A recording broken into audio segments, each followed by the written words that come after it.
상하보살님이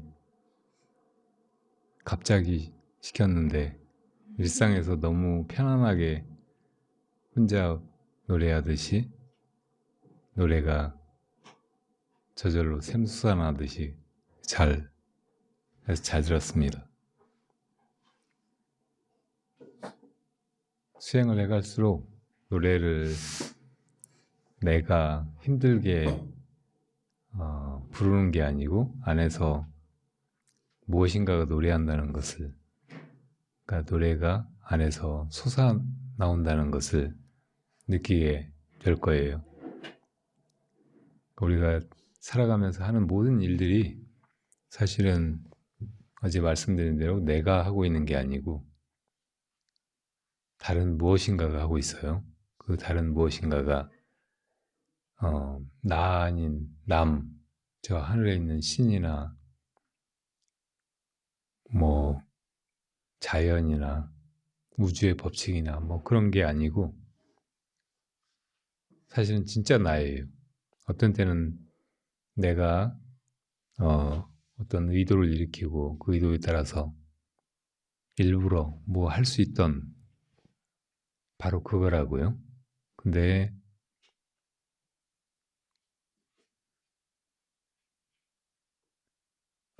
우리가 살면서 나라는 것에 너무 집착하고 내가 모든 걸 다 해가려고 하고 그러면서 본래 그것이 원래 다 하고 있다는 사실을 잊어버리고 내가 온통 다 노력해서 애써서 수고롭게 해야 되는 그런 일로 만들어 버렸고 또 그렇게 하는 과정에서 지치고 스트레스 받고 또 잘 안 돼서 좌절하고 계속 그렇게 우리 본래 가지고 있는 생명력을 소진하면서 고갈되는 그런 삶을 살아온 거예요. 우리가 지금 수행을 통해서 회복하려고 하는 것은 내가 인위적으로 무엇인가를 조작하고 억지로 해가는 게 아니고 안에서 무엇인가가 자연스럽게 지금까지 늘 해오던 대로 하는 바 없이 해가도록 그렇게 돌이키는 일이라고 말할 수 있어요. 사실은 몸이 알아서 한다고 하는 일들도 몸이 그렇게 하는 게 아니고 바로 그것이 그렇게 우리 몸을 살아있게 하고 온갖 활동을 하게 하고 그 몸에 태워서 우리의 정신이라고 할지 우리의 존재가 그렇게 모든 일을 하면서 살아오게 해온 거죠. 몸이 아침에 때 되면 잠에서 깨어나고 또 음식을 먹을 때 무의식 중에 이것저것 집어먹고 또 저작을 하고 삼키고 이렇게 하듯이 그리고 또 뱃속에 들어간 음식이 식도를 따라서 내려가서 위에서 소장, 대장을 거쳐서 배설될 때까지 소화라든지 흡수 그 외 모든 걸 다 그냥 하잖아요. 제가 조금만 그게 잘못되면 배탈이 나거나 몸이 작동을 못하게 될 텐데 그런 어마어마한 일을 너무 신비롭게 아무 수고도 하지 않고 그냥 하고 있단 말이에요. 그리고 그 음식물이 영양소가 돼서 흡수된 다음에는 혈액을 따라서 몸을 순환하면서 에너지로 바뀌고 또 그게 몸을 움직이게 하고 사람이 몸으로 하는 정말 놀라운 여러 가지 활동을 다 그 에너지로 하는 거잖아요. 음식물이 그런 에너지로 그런 노동이나 활동, 아주 고차원적인 예술이나 정신적인 모든 움직임을 가능하게 하는 거죠. 그 과정이 하나하나 누가 하지도 않는데 내가 또 어떻게 통제하지도 않는데 그냥 그렇게 되어가는 거란 말이에요. 너무나 신기하죠. 육체적인 활동은 그렇다고 해도 우리 몸 안에서 일어나는 뇌의 활동, 정신 활동 막 이런 것도 어떻게 그렇게 되어가는지 너무나 신기하고 놀랍다고.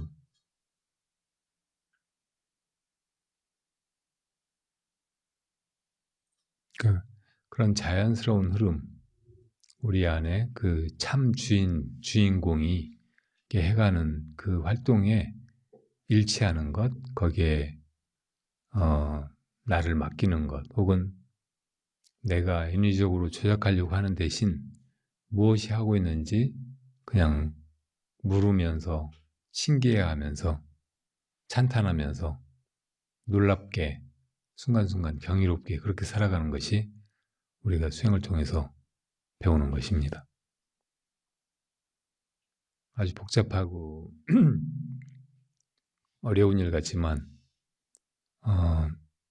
정말 우리가 해야 될 것이 무엇인지 부처님과 옛 스승들이 아주 간명하게 가르쳐 주셔서 감사하게도 우리는 바로 그 한 가지 일만 하면 돼요.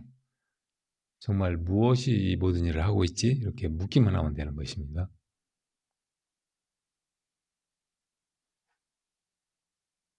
그러니까 노래 부르는 걸 자기가 하게 되면 내가 노래 부른다 생각하는 대신 무엇이 이렇게 노래를 하지?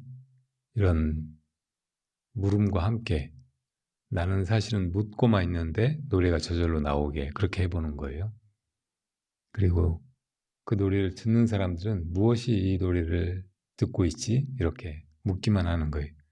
어떻게 들으려고 애를 쓰거나 혹은 저 사람 노래 잘한다, 못한다 이렇게 평가하거나 분별하지 않도록 하면서 무엇이 이렇게 듣고 있는가 이렇게만 하는 거예요. 그러다가 딴 생각이 난다든지 분별심이 난다든지 그래도 뭐가 이런 생각을 하지? 뭐가 이렇게 분별을 하지? 이렇게 묻기만 하면 돼요. 언제나 시간 위에서 보면 실제하는 것은 언제나 지금뿐이잖아요. 과거도 없고 미래도 없고 지금 이렇게 생생하게 현재가 계속되고 있어요. 그러니까 그 현재 순간에 계속 무슨 일인가가 일어나고 있다고. 다시 말하면 이것이 무엇인가를 하고 있어요. 그것 없이는 아무것도 없어요. 어떤 일도 일어나지 않고. 근데 그것이 온갖 일들, 나의 일뿐만 아니고 세상의 모든 일을 다 하고 있고 또 아무것도 하지 않는 것처럼 보이는 잠든 시간 이런 때도 그게 잠을 자고 있잖아요. 나는 잠자고 있지만 또 다른 수많은 생명들이 깨어서 뭔가 하고 있을 텐데 그런 일들을 다 하고 있는 거예요. 그러니까 이렇게 묻는 그 하나의 질문으로 이 모든 일들이 다 하는 바 없이 아주 원활하게 조화롭게 또 아름답게 그렇게 돌아가게 만들 수 있는 거예요. 너무나 놀라운 방법이죠. 앞으로 여러분들이 사는 동안 정말 내가 마음을 기울여서 해야 될 일은 단 한 가지뿐이다. 그것만 하면 나머지 일들은 다 저절로 되어가고 그렇게 되어가는 모습이 완벽하게 조화롭고 아름답고 또 누구에게나 다 행복하기도 하다는 것을 잊지 마셔야 돼요. 무엇이 이렇게 하고 있는가? 언제나 보면 언제나 그러니까 내가 해야 될 일은 무엇이 이렇게 하고 있는가 하고 묻는 것뿐인 거예요.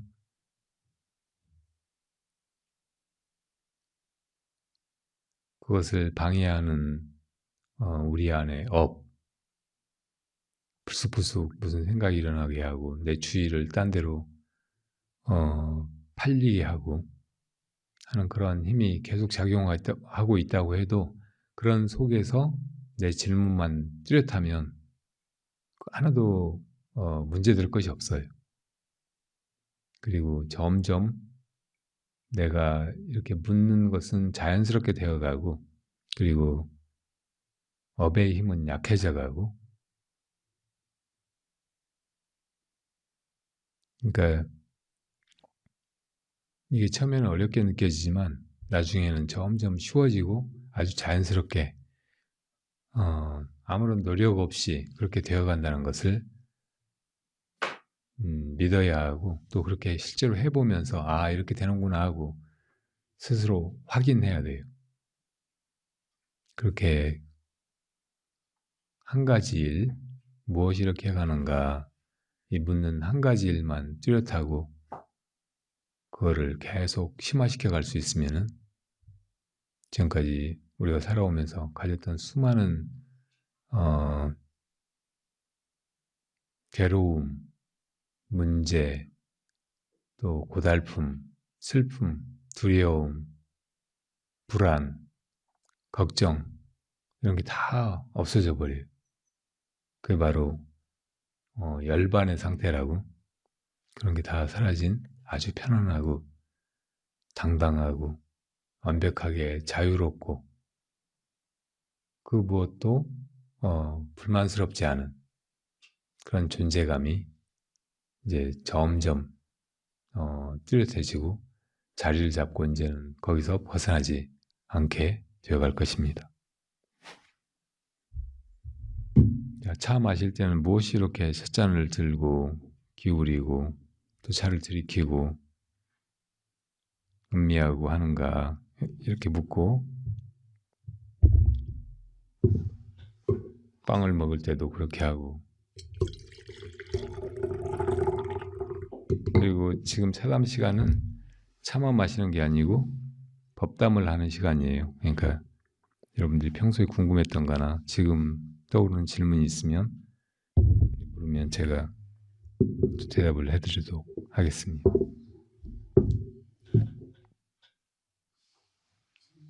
네.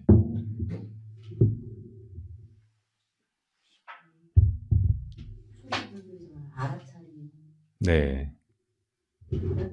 지금 묻는 것과의 차이가 있을까요? 초기 불교에서 어제 제가 소승불교라고 말씀드렸던 것을 다른 말로 초기 불교 혹은 상좌부 불교라고 해요. 그건 이제 요즘 사람들이 붙인 용어예요. 초기 불교, 상좌부 불교 이런 말은 이게 대승불교나 북방불교 혹은 선불교에 상대되는 말이에요.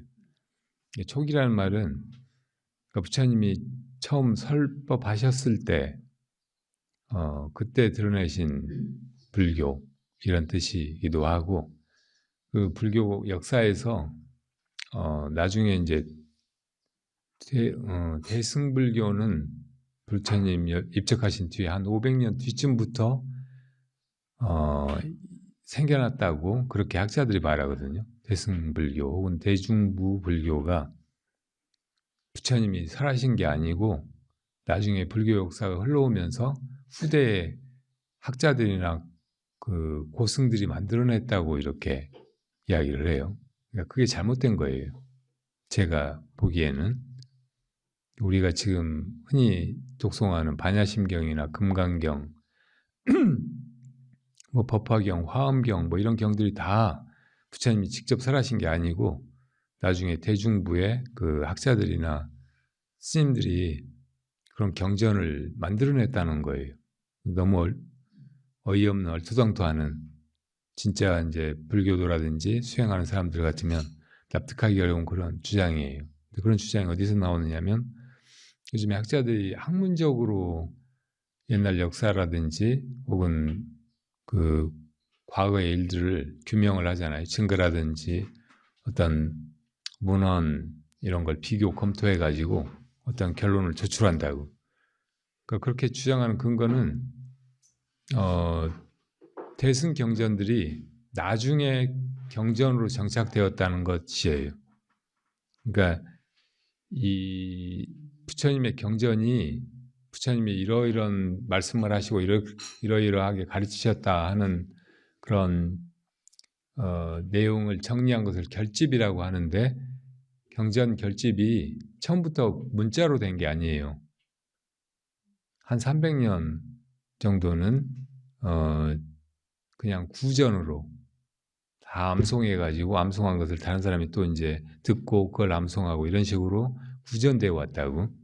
원래 경전은 신성한 성인의 가르침은 글자 같은 걸로 이렇게 적어놓으면 그게 훼손되고 막 더럽혀지고 하니까 그렇게 하지 않고 우리 마음 안에다가 모셔야 된다는 그런 믿음으로 이렇게 구전되어 오다가 나중에 문자로 정착된 거예요. 근데 문자로 정착된 그 시기가 초기 경전들이 좀 빨랐고 대승부 경전들은 뒤늦게 나타났다는 것 때문에, 이제 뒤늦게 나타난 경전들은 초기 경전을 토대로 해서 새로 창작되었다고 주장하는 것이 학자들의 일반적인 견해예요. 이게 잘못되었다는 거예요.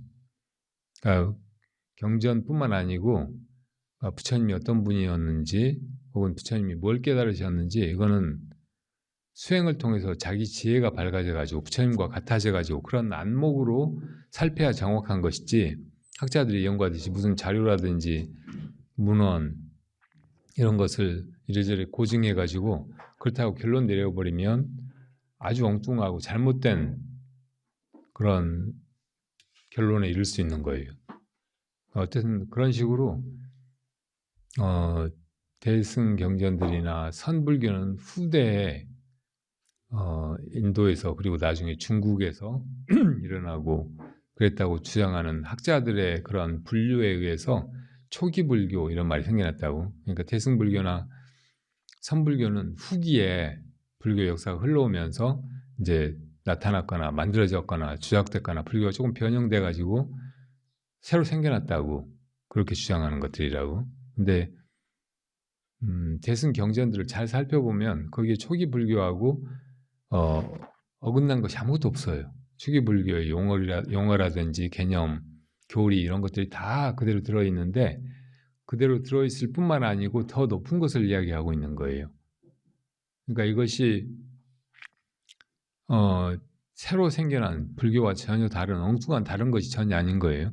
게다가 이 대승불교적인 그런 관점이라든지 통찰, 그리고 그것이 수행자들한테 가르치는 그 수행에 필요한 원력이라든지 또 이렇게 사람들을 교화하는 그 폭, 이게 훨씬 넓다고. 그러니까 이렇게 그렇게 보면 이 대승불교가 소승불교보다 내용적으로 훨씬 풍부하고 더 높고 깊은 것인데, 이것이 부처님이 설하신 게 아니고 후대 학자들이 설했다고 하면 후대 학자들 부처님보다 훨씬 뛰어나다는 얘기잖아요. 그걸 어떻게 불자들이 받아들일 수가 있냐고. 그러니까 대승불교를 일단 불교가 아니다, 부처님이 직접 설하신 것이 아니다 하는 학자들의 견해는 틀릴 수 있다는 것을 전제하고 봐야 돼. 그래서 이제 초기 불교도 부처님이 설하신 것이 분명하겠지만 대승불교 혹은 선불교도 부처님에게서 나온 것이고, 그래서 이게 다 불교고, 그리고 이게 더 높은 불교 혹은 부처님이 정말 깨달아서 설하시고자 했던 그 핵심이 더 명료하게 드러난 그런 가르침이라는 것을 믿을 수 있어야 돼.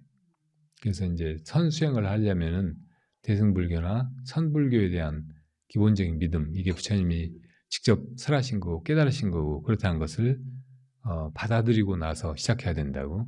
그러니까 그런 관점으로 보면 이 부처님의 일대기부터 다르게 보여요. 초기 불교에만 입각해가지고 부처님이 예를 들어 초기 불교 경전, 대념처경 뭐 이런 데 보면 부처님이 호흡이라든지 또 몸의 느낌, 또 몸의 세부적인 온갖 부분 혹은 마음의 흐름 이런 걸 잘 관찰해서 그러니까 그런 관법 수행으로 부처님이 깨달음을 얻으셨다. 그리고 과거세 부처님도 그렇고 미래세 부처님도 다 이 사념적 관을 통해서 깨달음을 성취하신다 이렇게 설하신 부분이 있단 말이에요.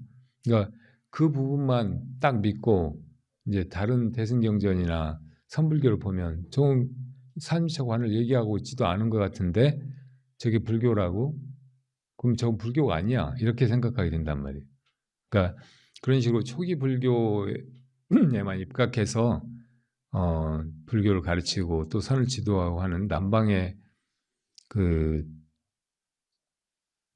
수행을 지도하는 분들, 그런 분들의 견해에만 너무 국집해 있으면은 그 가르침 안에서는 모든 게 다 명료하고 분명하고 불교가 정말 훌륭하고 우리를 이 생사의 괴로움에서 건지는 좋은 가르침으로 그렇게 받아들이는데 대승불교나 선불교는 부정하게 된다고. 그걸 보지도 못하게 돼. 그래서 이제 우선 그런 소승의 관점에 너무 국집해가지고 그 관점만을 기준으로 해서 대승불교나 선불교를 이렇게 함부로 판단하지 않는 그런 자세가, 열린 자세가 필요하다는 말씀을 드리고요. 그리고 지금 부살님 같은 경우에는 초기 불교의 그런 가르침을 듣고 또 그런 수행을 해보고 그러다가 이제 거기에 있는 개념하고 선에서 이야기하는 것들, 지금 제가 이제 무엇이 이렇게 하는가 이렇게 묻기만 하면 된다고 이야기하고 있잖아요. 그러니까 이 방법하고 도대체 어떻게 통하는지, 전혀 별개의 것인지 뭐 이런 것을 이제 궁금해 할 수 있는 거죠. 굳이 이제 그걸 설명을 해드리자면은 마음 챙김이라고 하는 것은 사티라고 말하는데 이게 우리 사성제 팔정도에서 정념이라는 거 있잖아요. 정념. 그러니까 사성제는 고진멸도죠. 그러니까 결국 부처님이 우리에게 가르쳐 보이고 데려가고자 하시는 자리는 고가 사라진 열반을 말하는 거예요.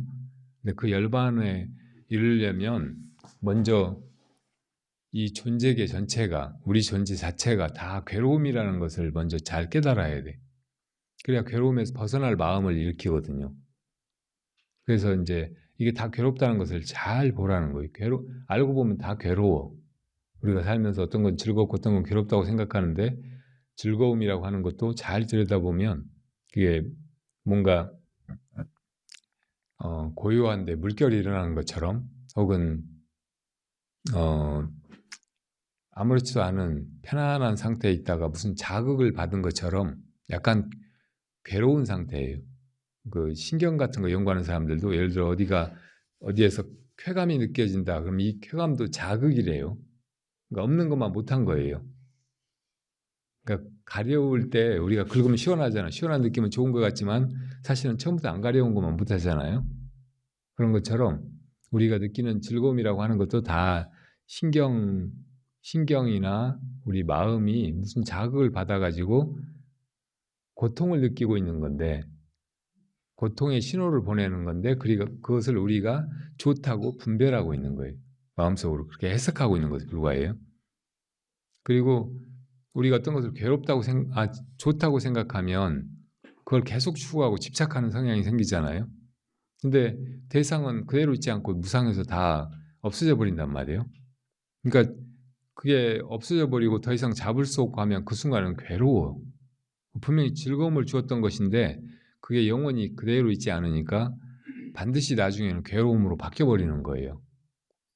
그러니까 감각적으로 우리가 느끼는 모든 즐거움은 괴로움으로 귀결되기 때문에 결론적으로는 이거 전체가 다 괴로움이라고, 알고 보면 괴로움이라고 밖에 말할 수가 없다고. 이렇게 다 괴롭다는 것을 철저하게 자각해야 그럼 이 괴로움에서 어떻게 벗어날까? 이 괴로움이 없는 어떤 자리는 없을까? 이렇게 찾게 되잖아요. 그리고 괴로움이 어딘가에서 약이 되었다면 어디서 그 괴로움이 온 것인가? 괴로움의 원인이 무엇인가? 이렇게 찾게 된다고. 근데 괴로움의 원인이 있다는 거예요. 괴로움의 원인이 있어서 괴로움이 연기하고 있다는 거. 이것이 집의 진리라고. 괴로움의 원인에 의해서 생겨난다는 거. 인연 따라서 그렇게 생겨난다는 거. 그러니까 그 원인을 제거할 수도 있는 거예요. 제거하는 방법도 찾을 수 있고, 그게 이제 도의 진리예요. 고진멸도에서 도. 그러니까 괴로움이고, 다 모두 괴로움이고, 괴로움의 원인이 다행히 있고, 그 괴로움의 원인을 제거하는 방법도 있고, 그래서 그 괴로움에서 우리가 온전히 벗어날 수 있다는 것. 이게 이제 불법의 핵심인 거예요. 이게 사성제라고. 다른 사성제 말고 불교 아닌 것에는 그런 게 없어요. 그러니까 열반을 가리키고 우리가 분명히 열반에 이를 수 있다고 그 길을 명료하게 제시하는 가르침이 없는 거예요. 어떤 종교에도, 어떤 사상에도. 그러니까 부처님의 진리는 이것이 옳다, 옳은 것이니까 이걸 따라라, 이걸 믿어라 이렇게 가르치는 게 아니고, 이것이 괴로움에서 벗어나는 길이니까 이 길로 따라오라는 거예요. 그래서 그 괴로움이 없는 열반에 너희들이 몸소 이르라는 가르침이라고. 이게 이제 불교의 특징이에요. 핵심이고. 근데 이제 괴로움의 소멸에 이르는 방법, 도, 이것을 이제 부처님이 8단계로 분류해서 정확하게 제시하셨다고. 이게 8정도예요. 먼저 정견. 부처님이 가르치신 대로 우리가 그 견해를 받아들여야 돼. 아, 그럴지도 모른다 하고 믿고 이제 시작을 해야 된다고. 그러니까 부처님이 이 세상 다 괴롭다. 근데 내가 보기에는 즐거움도 많은데 그런 즐거움을 추구하면서 살면 되지. 이렇게 생각하고 있으면 부처님의 그 말씀이 나한테 받아들이지가 않아. 나의 그 잘못된 소견이 없어지지가 않는다고. 그러니까 부처님의 가르침을 듣고 부처님이 말씀하신 그것을, 그 견해를 내가 우선 잘 받아들이는 거. 이게 정견이에요. 그런 관점으로 이제 세상이나 인생을 또 혹은 괴로움과 괴로움에서 벗어나는 일을 이제 바라보기 시작해야 돼. 그게 정견. 그런 바른 견해로 그 다음에 이제 삼업을 바르게 지어가는 거예요. 바르게 생각하고, 바르게 말하고, 바르게 행동하고. 정사, 정어, 정업. 그렇게 살아가는 것이 이제 우리 삶이 돼야 돼. 우리의 살아가는 동안 하는 일이 돼야 돼. 이걸 정명이라고 해요. 소명. 이건 어떤 때는 직업 이런 뜻이기도 하잖아요. 살면서 내 하는 일. 그러니까 이렇게 바른 견해를 가지고 바르게 말하고 생각하고 행동하고 이렇게 살아가는 거, 이것이 내 사는 그 소명이 돼야 된다고. 이게 정말 사는 동안 내가 해야 될 일이로구나 하고 안에 완전히 받아들여져가지고 정말 그렇게 살게 되는 거. 이게 정명이라고요. 그렇게 이제 살아가면 그 사는 삶이 점점 열반을 향해서 나아가는, 끊임없이 가까이 가는 과정이 돼. 이게 정진이에요. 자, 근데 여기까지는 이제 뭐 준비 과정이거나 혹은 진짜 하려고 하는 일을 쉽게 하도록 도와주는 일들이에요. 근데 진짜 하려고 하는 일은 그 다음에 정념이라고. 정념이 이제 바른 마음 챙김 혹은 바른 통찰? 아까 뭐라고 하셨어요? 알아차림. 알아차림. 바른 알아차림. 이게 이제 정념이라고. 근데 정념은 반대말이 뭐냐면 이 알아차림 없이 마음이 깜깜한 채로, 흐리멍텅한 채로, 게으른 채로 그렇게 있는 거. 이게 한 가지고, 그 다음에는 마음이 자기 업 따라서 멋대로 막 움직이는 거.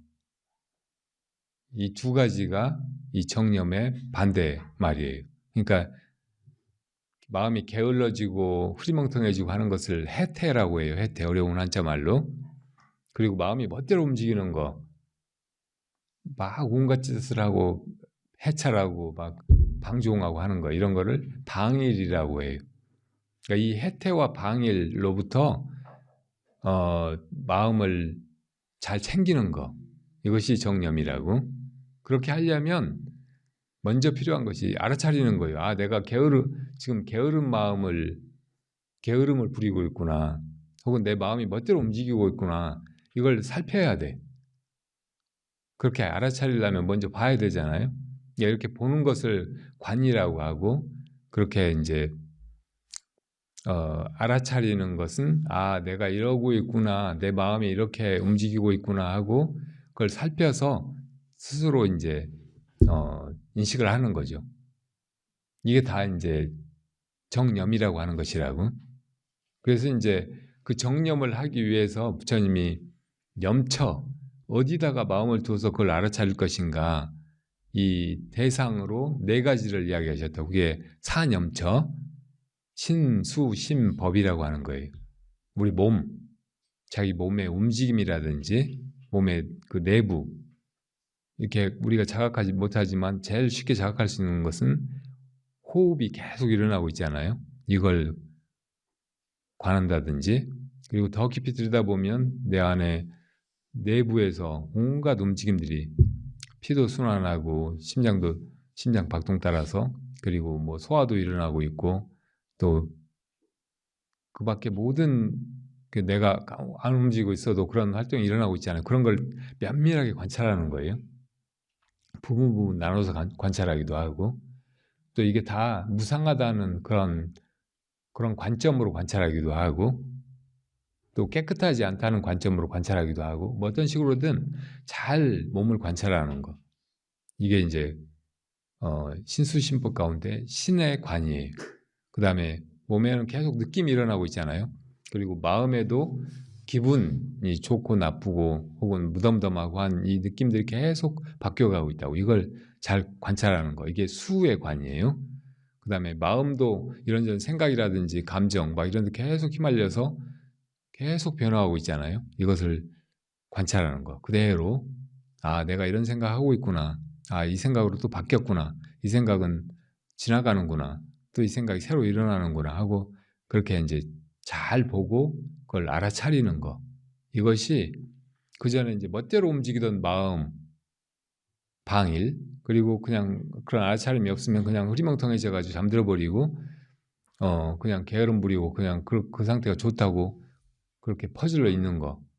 게으름 이런 데서 벗어나는 길인 거예요. 그러니까 이 이제 알아차림 혹은 관을 내서 자기가 그렇게 하고 있다는 것을 면밀하게 보는 거, 그것만 계속 관이 계속 이어져 가게 하는 거, 이것을 이제 초기 불교에서 이 굉장히 강조해서 그걸 통해서 이제 결국은 열반, 고해, 소멸로 갈 수 있다고 말씀하신 거예요. 이 팔정도 가운데 정념이 정말 우리가 해야 될 일이고, 그렇게만 해가면 이제 마지막 8번째 정정에 들어가는 거예요. 정정은 깨달음에 이르기 위한 필요 충분 조건이에요.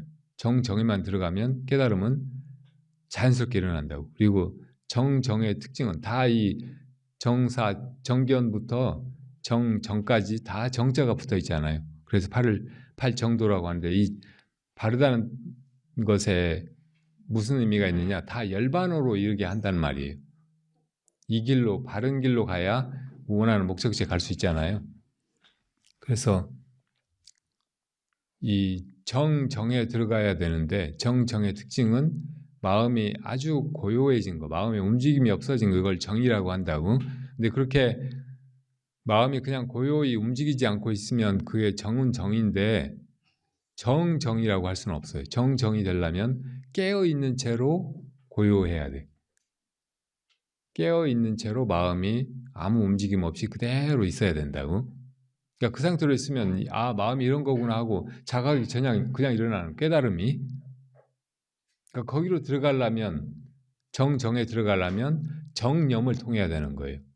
그러니까 정념의 특징은 어딘가에 집중하면서 그걸 면밀하게 살피는 거예요. 집중하는 것은 사마타라고 하고, 그걸 잘 살피는 것은 윗바사나라고 한다고. 그러니까 이 사마타와 윗바사나가 정념의 두 핵심 요소예요. 그리고 그것이 정정에 들어가게 하는데, 정정도 고요하면서 깨어있다는 것이 핵심이라고, 두 가지가. 우리가 보통 이제 선정반야를 불교 수행에서 제일 중요한 두 가지라고 말하는데, 선정이 고요해진 것이고 사마타고, 또 반야가 깨어있는 것, 깨어서 살필 수 있게 되는 거, 이거 윗바사나라고. 그러니까 이 사념처 관에서 부처님이 집중의 대상으로 신수심법을 제시하셨는데, 그 신수심법을 잘 관찰하면 거기에 집중이 자연스럽게 되고, 그리고 관도 이루어지는 거예요. 그러니까 이게 정념이라고. 바르게 마음을 챙기는 것이 돼. 바른 알아차림이 저절로 일어난다고. 그렇게 해서 이제 정정에 들어간다고. 그 정정에 들어가면 정각, 깨달음에 이르게 된다는 거예요. 그러니까 이렇게 아주 분석적으로 아주 정확하게 빈틈없이 열반에 이르는 길을 부처님이 설명을 하셨다고. 이게 초기 불교의 가르침이에요. 근데 이제 부처님이 대승불교에 와서는 자기 열반에 이르는 것, 이걸로는 충분하지가 않고 모든 중생을 다 그 열반에 함께 데리고 가는 그런 큰 수행, 대승의 수행을 통해서 성불로 가야 된다. 부처님도 과거의 부처님의 그 생을 보살이라고 하거든요. 그러니까 과거의 보살의 생을 수없이 살아오면서 다른 중생들 다 이 괴로움의 세계에서 열반의 세계로 데리고 함께 가려고 하는 그런 원력으로 수행을 해오셨다는 거예요. 그래서 우리도 진짜 부처님과 같은 완전한 열반에 이르려고 하면 다른 사람들도 다 함께 그 열반으로 나아가려고 하는 이 대승의 원력을 가지고 그렇게 수행을 해가야 된다고 하신 거예요. 그러면서 이제 이 대승의 수행으로 가르치신 것이 육바라밀이에요. 바라밀이 함께 이 괴로운 차 안의 세계에서 저 괴로움 없는 열반에, 부처님의 열반의 세계 피안으로 건너간다는 것이라고. 그 방법이 6가지가 있는데, 이게 여러분들이 알고 계시듯이 보시, 지계, 인욕, 정진, 그 다음에 선정, 반야, 바라밀이죠. 이거 하나하나를 통해서 다 이 대승의 큰 수행, 모두가 다 함께 저 피안으로 함께 건너가는 그런 수행을 할 수 있어요. 근데 그 중에서 핵심은 역시 선정바라밀과 반야바라밀이라고. 그 극점은 반야바라밀이라고 말할 수 있어요.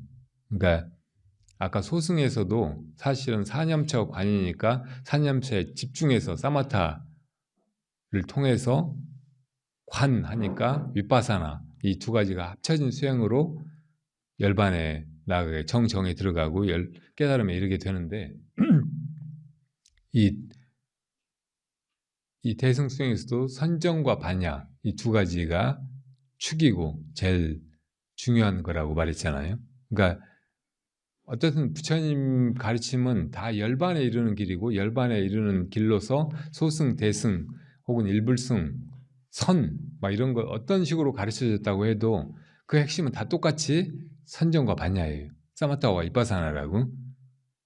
근데 흔히 소승의 수행을, 초기 불교의 수행을 윗바사나 수행이라고 말해요. 이거 잘못된 거예요. 그래서 나는 윗바사나 수행이다 이렇게 부르지 말고 사념처 관이라고 불러야 된다고 말하거든요. 이건 초기 불교 경전에도 그대로 나와 있는 거예요. 분명히 사념처에 집중을 해서 그걸 관하라고 하셨지, 그냥 집중 없이 관하라고 하신 게 아니에요. 어떤 때는 이제 윗바사나 수행을 가르치는 분들 중에서도 언제든지 지금 현존하고 있는 것에 관을 해가면 된다고.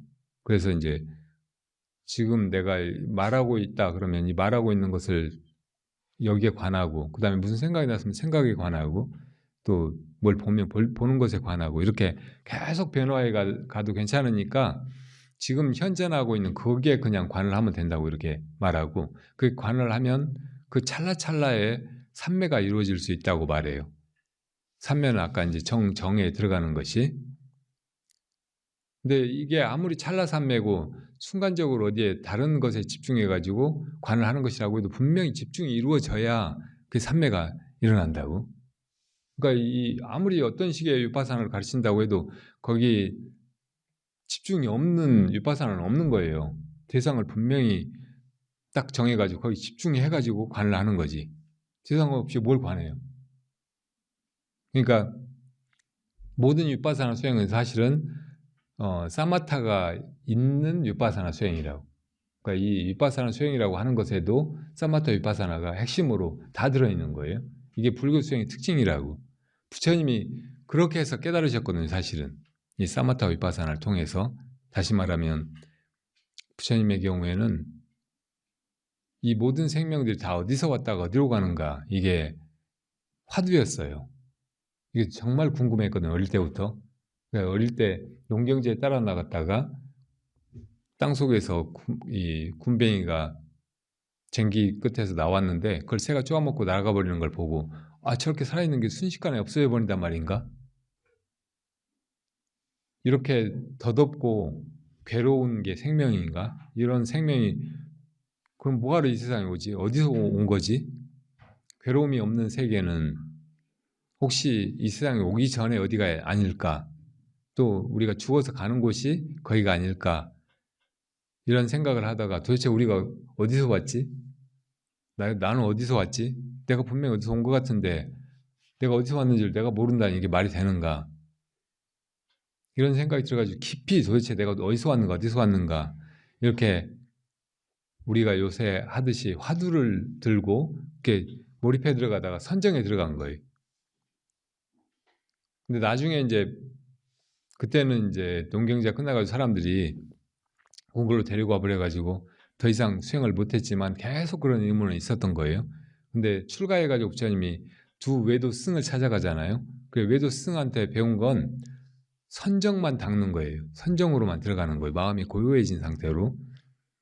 이 수행의 특징은 뭐냐면 거기 관이 없다는 거예요. 위파사나가 없다는 거. 깨어있지 않다는 거예요. 마음을 그냥 생각을 하지 말고 고요히 침잠시키기만 하면 그런 선정에 들어간다는 거예요. 그래가지고 깨어있지 않은 상태로 들어갈 수 있는 가장 높은 선정, 무소유처정이나 비상비비상처정까지 들어갔는데 거기에서 깨달음을 얻지 못했어요. 부처님이. 그러니까 그런 수행을 버리고 이제 고행을 해보다가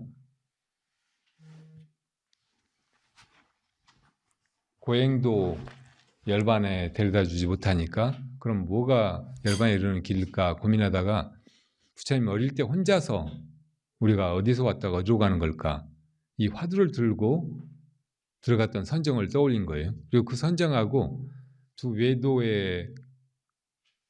외도가 가르친 그 선정하고 비교해 보니까 어릴 때 부처님이 들어갔던 그 선정은 도대체 내가 어디서 왔을까, 이게 너무 궁금한데 잠이 오겠어요? 마음이 그냥 고요해지기는 고요해지는데 더 훨씬 명료하게 깨어있게 됐었다고. 근데 이 두 외도는 그냥 마음을 고요히 아무 생각하지 말고 그렇게 가라앉히라고만 했잖아요. 그러니까 이렇게 깨어있는 상태로 선정에 들어가야 열반에 이룰 수 있을 것이다, 이런 확신을 가지고 여기서 깨닫지 못하면 죽더라도 일어나지 않겠다 하고 보리수 아래 앉으신 거예요. 거기서 정각을 성취하신 거라고. 그래서 부처님이 가르침을 펴실 때 또 열반에 이르는 길을 가르쳐 보일 때 항상 깨어있는 상태로 마음이 고요해져 가는 거. 그러니까 위파사나와 함께 사마사를 닦아가는 거. 그냥 마음을 고요히 가라앉히는 것도 아니고 그냥 마음이 멋대로 움직이게 내버려 두는 것도 아니고 그렇게 고요해지면서 깨어있는 상태로 마음을 챙겨가는 거. 이걸 가르치신 거라고.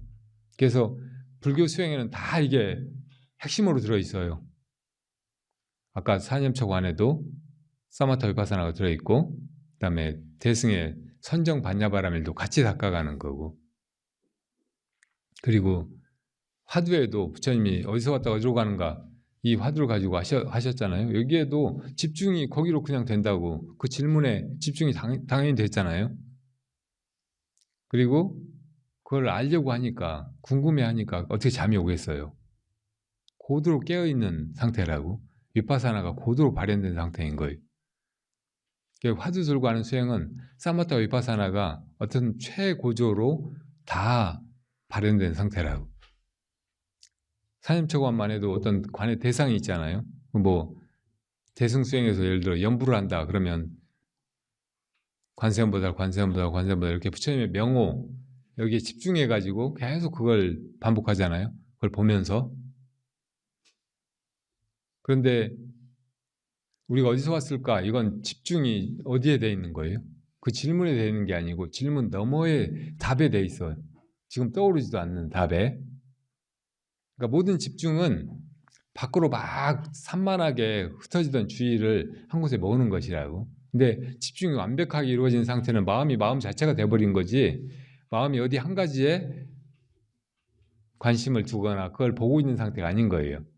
그러니까 내가 어디서 왔지? 이 질문에는 답이 안 떠오른다고. 그러니까 어디에도 집중돼 있지가 않아. 근데 완전히 그 마음으로 되어버린 거예요. 그러니까 이게 최고조의 집중이라고. 최고도의 사마타인 거예요. 그 위파사나도 그냥 이렇게, 위파사나를 본다는 말이잖아요. 그냥 이렇게 보고 있는 게 관이죠. 근데 우리 화두선도 간화, 화두를 본다, 화두를 보는 선 이렇게 말하기는 하잖아요. 근데 그 간은 그냥 이렇게 관하고 있는 거하고 다르게 뭐지 이렇게 하고 뚫어지게 파헤쳐보는 거예요. 막 탐구하고 그냥 막 뒤져가지고 막 뭘 찾는 것 같은 그런 관이라고. 그러니까 아주 강력한 관인 거예요.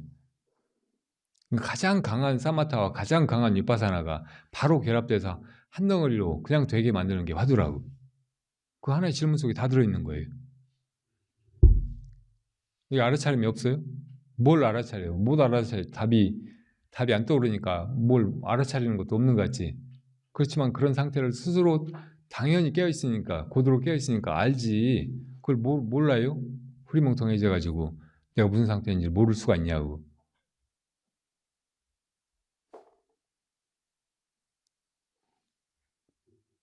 그러니까 이제 초기 불교를 배우고 그런 수행을 해보고 막 그래서 이제 그런 개념들을 가지고 있으면 그런 개념하고 이제 또 대승불교의 가르침이나 혹은 선수행에서 말하는 것들하고 이렇게 비교해보고, 예, 어떤 관계가 있는가, 혹은 이게 같은가 다른가 이런 의문이 생길 수는 있는데, 일단 최상승법에 믿음이 가고 그렇게 해봐서 이게 분명하다는 확신이 들면은 다른 거 잊어버려도 돼요.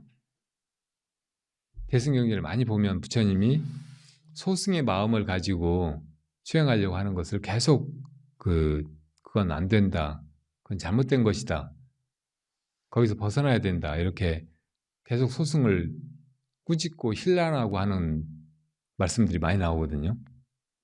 처음에 어떤 단계까지는 그 소승의 가르침이 필요하니까 거기로 이끌게 하기 위해서 거기에 믿음을 주고, 이게 모든 부처님이 다 이 방법으로 해서 여기 이르신 거다 하고 이렇게 말씀을 하시지만, 거기 이래가지고 거기 집착하면 안 되니까 이제 여기만 머물러 있으면 안 된다고 그걸 허물어 버리듯이 소승의 가르침을 부정하고 아니라고 하고 막 그런 가르침이 나온다고. 그걸 못 받아들이면 안 돼요. 먼저 소승법을 배운 사람들은 어떤 단계에서 스승을 만나가지고 그걸 버리라고 하면 버릴 줄 알아야지, 거기만 국집하고 있으면 오히려 불법의 대해에 나갈 수가 없게 된다고. 지금 주월보살님이 선정이 있어야 반야가 일어나느냐고 물었어요. 근데 선정과 반야의 관계에 대해서 부처님이 법구경이나 초기 불교에서 이렇게 많이 언급을 하셨는데, 그 말도 맞아요. 선정이 있어야 거기 반야가 생긴다. 그러니까 아까 팔정도에서 정을 궁극의 것으로 말씀을 하셨고, 거기에서 깨달음이 일어난다 이렇게 말씀하셨는데, 그 깨달음이란 이제 반야가 생기는 거예요. 정각을 통해서 반야가 현존하는 것이라고. 근데 정에 들어가려면 정념을 닦아야 하고, 그 정념에서 핵심 요소가 집중과 관이라고 했잖아요. 그 관이 반야의 요소가 있어요. 반야의 요소가 없다면 그건 바른 정에 들어갈 수가 없죠. 정념이 아니고. 그래서 반야를 가지고 정념을 해가야 이제 정에 들어가고, 정에서 반야가 완성이 되는 거죠. 그러니까 선정에 들어가야 반야가 생긴다 이 말보다 바른 선정에 들어가야 반야가 생긴다, 반야가 완전해진다 이렇게 말할 수 있고, 바른 선정에는 반드시 반야가 있어야 그걸 바르다고 말할 수 있다고 얘기해야 돼요. 그래서 이제 초기 경전에서 반야와 선정이 상보적인 거, 그러니까 선정과 반야가 이렇게 서로 의지하고 있고, 이 손바닥의 양쪽 면 같이 이쪽에서 보면 선정인데 저쪽에서 보면 반야고, 뭐 그런 관계에 있다고도 말할 수 있어요. 이 두 가지가 어쨌든 아주 긴밀하게 연관되어 있는 거고, 하나가 빠지면 절대 안 되는 것이에요. 근데 이제 굳이 더 중요한 걸 이야기를 하자면 반야인 거예요. 처음에도 반야가 있어야 그 마음 챙김이 바르게 되고 정념이 되고, 그래서 바른 선정에 들어가기도 하고, 그래서 정각에 이르게 되니까, 그 정각의 특징은 반야가 완전해진 거예요.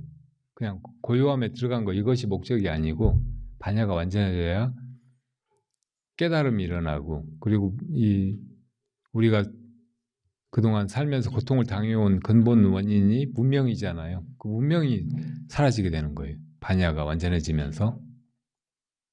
그래야 그걸 이제 깨달음이라고 말할 수 있고, 괴로움으로부터의 해탈이라고 말할 수가 있고, 그 반야가 이제 완전해져야 결국은 생사가 본래 없는 것이라는 것을 보는 거예요.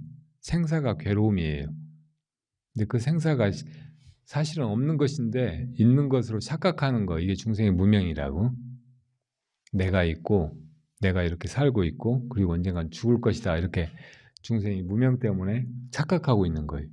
근데 이거를 반야가 완전해지면 이게 그냥 꿈과 같은 것이로구나, 생각일 뿐이로구나, 실제로는 뭐 이런 거 없는 거구나, 생사가 없고 내가 없고, 그래서 뭐 괴로워해야 될 것도 없고.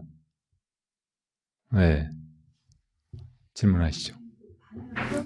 지혜라는 게 어떤 건지 지금 반야를 자세히 모른 채로 네. 완전해져야 된다고 이제 제일 쉽게 이야기하자면은 이게 그 깨어 있는 상태, 깨어 있음이라고 보는 게 좋아요. 이 시기 우리가 잠들어 있을 때가 있고 깨어 있을 때가 있잖아요. 근데 반야는 일단 이게 깨어 있어요. 그래서 깨어 있어서 이게 뭘 비추어서 알 수 있게 된다고, 볼 수 있게 되는 거예요. 우리 마음을 흔히 거울에 비유하잖아요. 거울이 다른 물체들하고 물건들하고 다른 특징이 뭐예요? 이게 있는 그대로 이렇게 비출 줄 아는 것이잖아요. 우리 마음, 우리 의식도 이렇게 비추어 아는 힘이 있다고. 깨어 있을 때만 그렇게 비추어 알아요. 잠들어 버리면 똑같은 마음인데 아무것도 모르잖아요.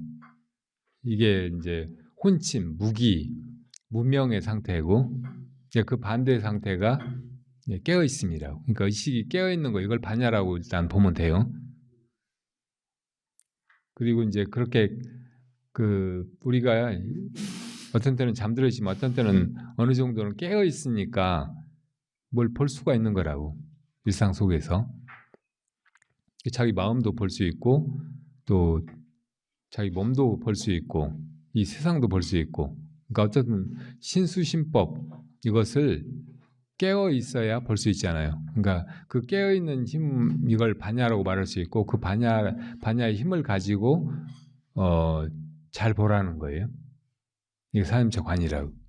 그게 완성된다는 건 부처님처럼 이제 온전히 깨어 있게 되는 거, 다시는 어두워지지 않게 되어버린 거, 이걸 깨달음이라고, 반야의 완성이라고 말할 수 있어요. 부처님은 주무실 때도 깨어 계시잖아요. 우리도 이제 수행을 깊이 해가 보면 화두 든 상태로, 화두만 있는 상태로 잠에 들었는데, 그러니까 몸은 분명히 자고 있고 아무것도 없는데 화두가 있는 거예요. 깨어 있는 거예요. 이것이 이제 반야가 충실해진 상태, 부처님처럼 이제 완전해지기 직전의 상태라고 말할 수 있어요. 그러다가 이제 화두가 정말로 타파되고 완전한 깨달음, 구경각에 이르게 되면 부처님처럼 이제 완전히 언제나 그렇게 깨어있는 상태가 되는 거죠. 반야가 다시는 이지러지거나 혹은 사라지거나 하지 않는 상태로 되는 거예요. 이해가 가셨어요? 네. 지혜라고 네. 일반적으로는 지혜라고 네. 그러니까 지혜가 네. 반야가 이제 범어였잖아요. 원래 프라지냐. 프라지냐를 한자로 비슷한 말로 반야 이렇게 번역한 거예요. 근데 인도 말이라서 이제 중국 한자 문화권에서 이게 무슨 말인지 모르니까 비슷한 말을 갖다가 이제 그렇게 해석을 하고 대신해서 쓰게 됐을 거 아니에요. 그때 동원된 말이 지혜라고 지혜. 그러니까 우리가 보통 이제 지혜라고 하는 말에는 다른 뉘앙스가 있죠. 어떤 사람들은 어리석다고 지혜롭지 않다고 그 사람한테 지혜가 없다고 말하잖아요. 그리고 어떤 사람은 상대적으로 지혜롭다고 현인이라고 막 이렇게 말하는데 그런 사람들은 이제 보통 사람보다 훨씬 총명하다든지 보통 사람들이 모르는 것을 안다든지 그런 거를 지혜롭다고 말하죠. 그러니까 본래 바냐, 프라시냐 이 말은 아까 말한 대로 깨어있음 그리고 이제 수행이라든지 그 깨달음을 통해서 완전해진 상태의 그 프라시냐, 깨어있음 이것을 이야기한 것이었는데 이걸 이제 한자 말로 옮기다 보니까 지혜가 돼버린 거예요. 근데 지혜는 원래 다른 뜻이 있어서 요새 사람들이 이제 반야를 무조건 지혜라고 하면 좀 헷갈리는 거죠. 선정 이 말은 선이라고 하는 말은 원래 인도말 디아나는 우리가 요즘에 흔히 명상이라고 번역하는 그런 거예요. 그러니까 부처님이 제자들한테 이제 수행해야 된다고 할 때 이제 썼던 말이 디아나인데 디아나는 마음 챙김을 잘하는 거예요. 정념을 닦는 거. 근데 이제 그거를 한마디로 그거를 잘 해가는 것을 디아나라고 말씀하셨고 그 디아나가 이제 중국어로 건너오면서 찬나라고 발음이 된 거예요. 찬나가 한자로 쓰면 선나예요. 선은 참선할 때 그 선자고 나자는 어조사 나자. 그래서 이제 이 선나 이렇게 부르다가 이 어조사니까 또 이제 나를 빼버리고 선이라고 부르게 된 거예요. 그 이 선은 이제 중국에서 생긴 것처럼 막 학자들이 또 막 요새 그렇게 얘기하기도 한다고. 근데 원래는 부처님 말씀하시던 디아나 그것이 이제 선이라는 말로 그렇게 불리게 된 것뿐이라고. 그런 식으로 이제 불교 용어도 언어권이 달라지면서 조금씩 이제 다르게 와전되기도 하고 왜곡되기도 하고 잘못 이해되기도 하고 그런 측면이 있긴 있어요. 선정이라는 말은 디아나 수행을 통해서 마음이 이제 고요해진 상태, 그러니까 정에 들어간 상태 이걸 말하는 거예요. 깨어 있으면서 마음이 움직이지 않게 된 상태, 그게 이제 선정이에요. 네. 네, 네. 그러니까 어떤 개념을 가지고 있는 건 의미가 없고 자기가 이제 실제로 화두 들고 이렇게 수행을 해가면서 마음이 깨어 있게 되고 그러면서도 움직이지 않게 되고 그랬을 때 비로소 이게 고요함 선정이로구나, 이게 반야 깨어 있음이로구나 이렇게 스스로 이제 그걸 느껴보고 자각을 해봐야 돼. 네네. 바라보는 거를 이렇게 3번 말씀해 주셨는데 정견에서 바르게 보는 것하고 정념에서 집중해서 본다 가고 그리고 사념처에서 관한다 이렇게 3번 말씀을 해주셨는데 그 각각의 보는 것들의 차이점을 잘 모르겠습니다. 그게 궁금합니다. 다시 한번 말씀해 주십시오. 이제 바라보는 것 정견에서 바르게 본다. 정견. 예, 그리고 정념에서 집중해서 본다. 네. 그리고 사념처에서 관하는 그것도 본다는 아, 예, 표현을 예. 하셨거든요. 예. 이 3가지 이 보는 것들의 이 차이점을 예. 궁금합니다. 네. 네. 아까 이제 정정에 이르려면 그래서 정각을 성취하려면 먼저 가져야 될 게 정견이라고 했잖아요. 이 견해는 우리가 살면서 여러 가지 그 소견, 자기만의 어떤 관점, 그러니까 뭐 가치관, 뭐 인생관, 세계관 이런 걸 가지고 살잖아요. 그러니까 그런 것을 바르게 가지는 것을 정견이라고 말할 수 있어요. 대부분 다 부처님 가르침 들으면 부처님은 그렇게 생각하실지 모르지만 난 다르게 생각해. 부처님은 그렇게 보실지 모르지만 난 뭐 다르게 보고 살아 이러잖아요. 부처님의 그 정견을 내가 받아들이지 않고 있는 거예요. 그러니까 이제 뭐 무당한 태도 갔다가 막 자기 주먹을 믿고 살기도 하다가 막 돈만 쫓아가다가 건강이 최고라고 하고 뭐 그냥 오래 살라고만 길을 쓰다가 그렇게 이제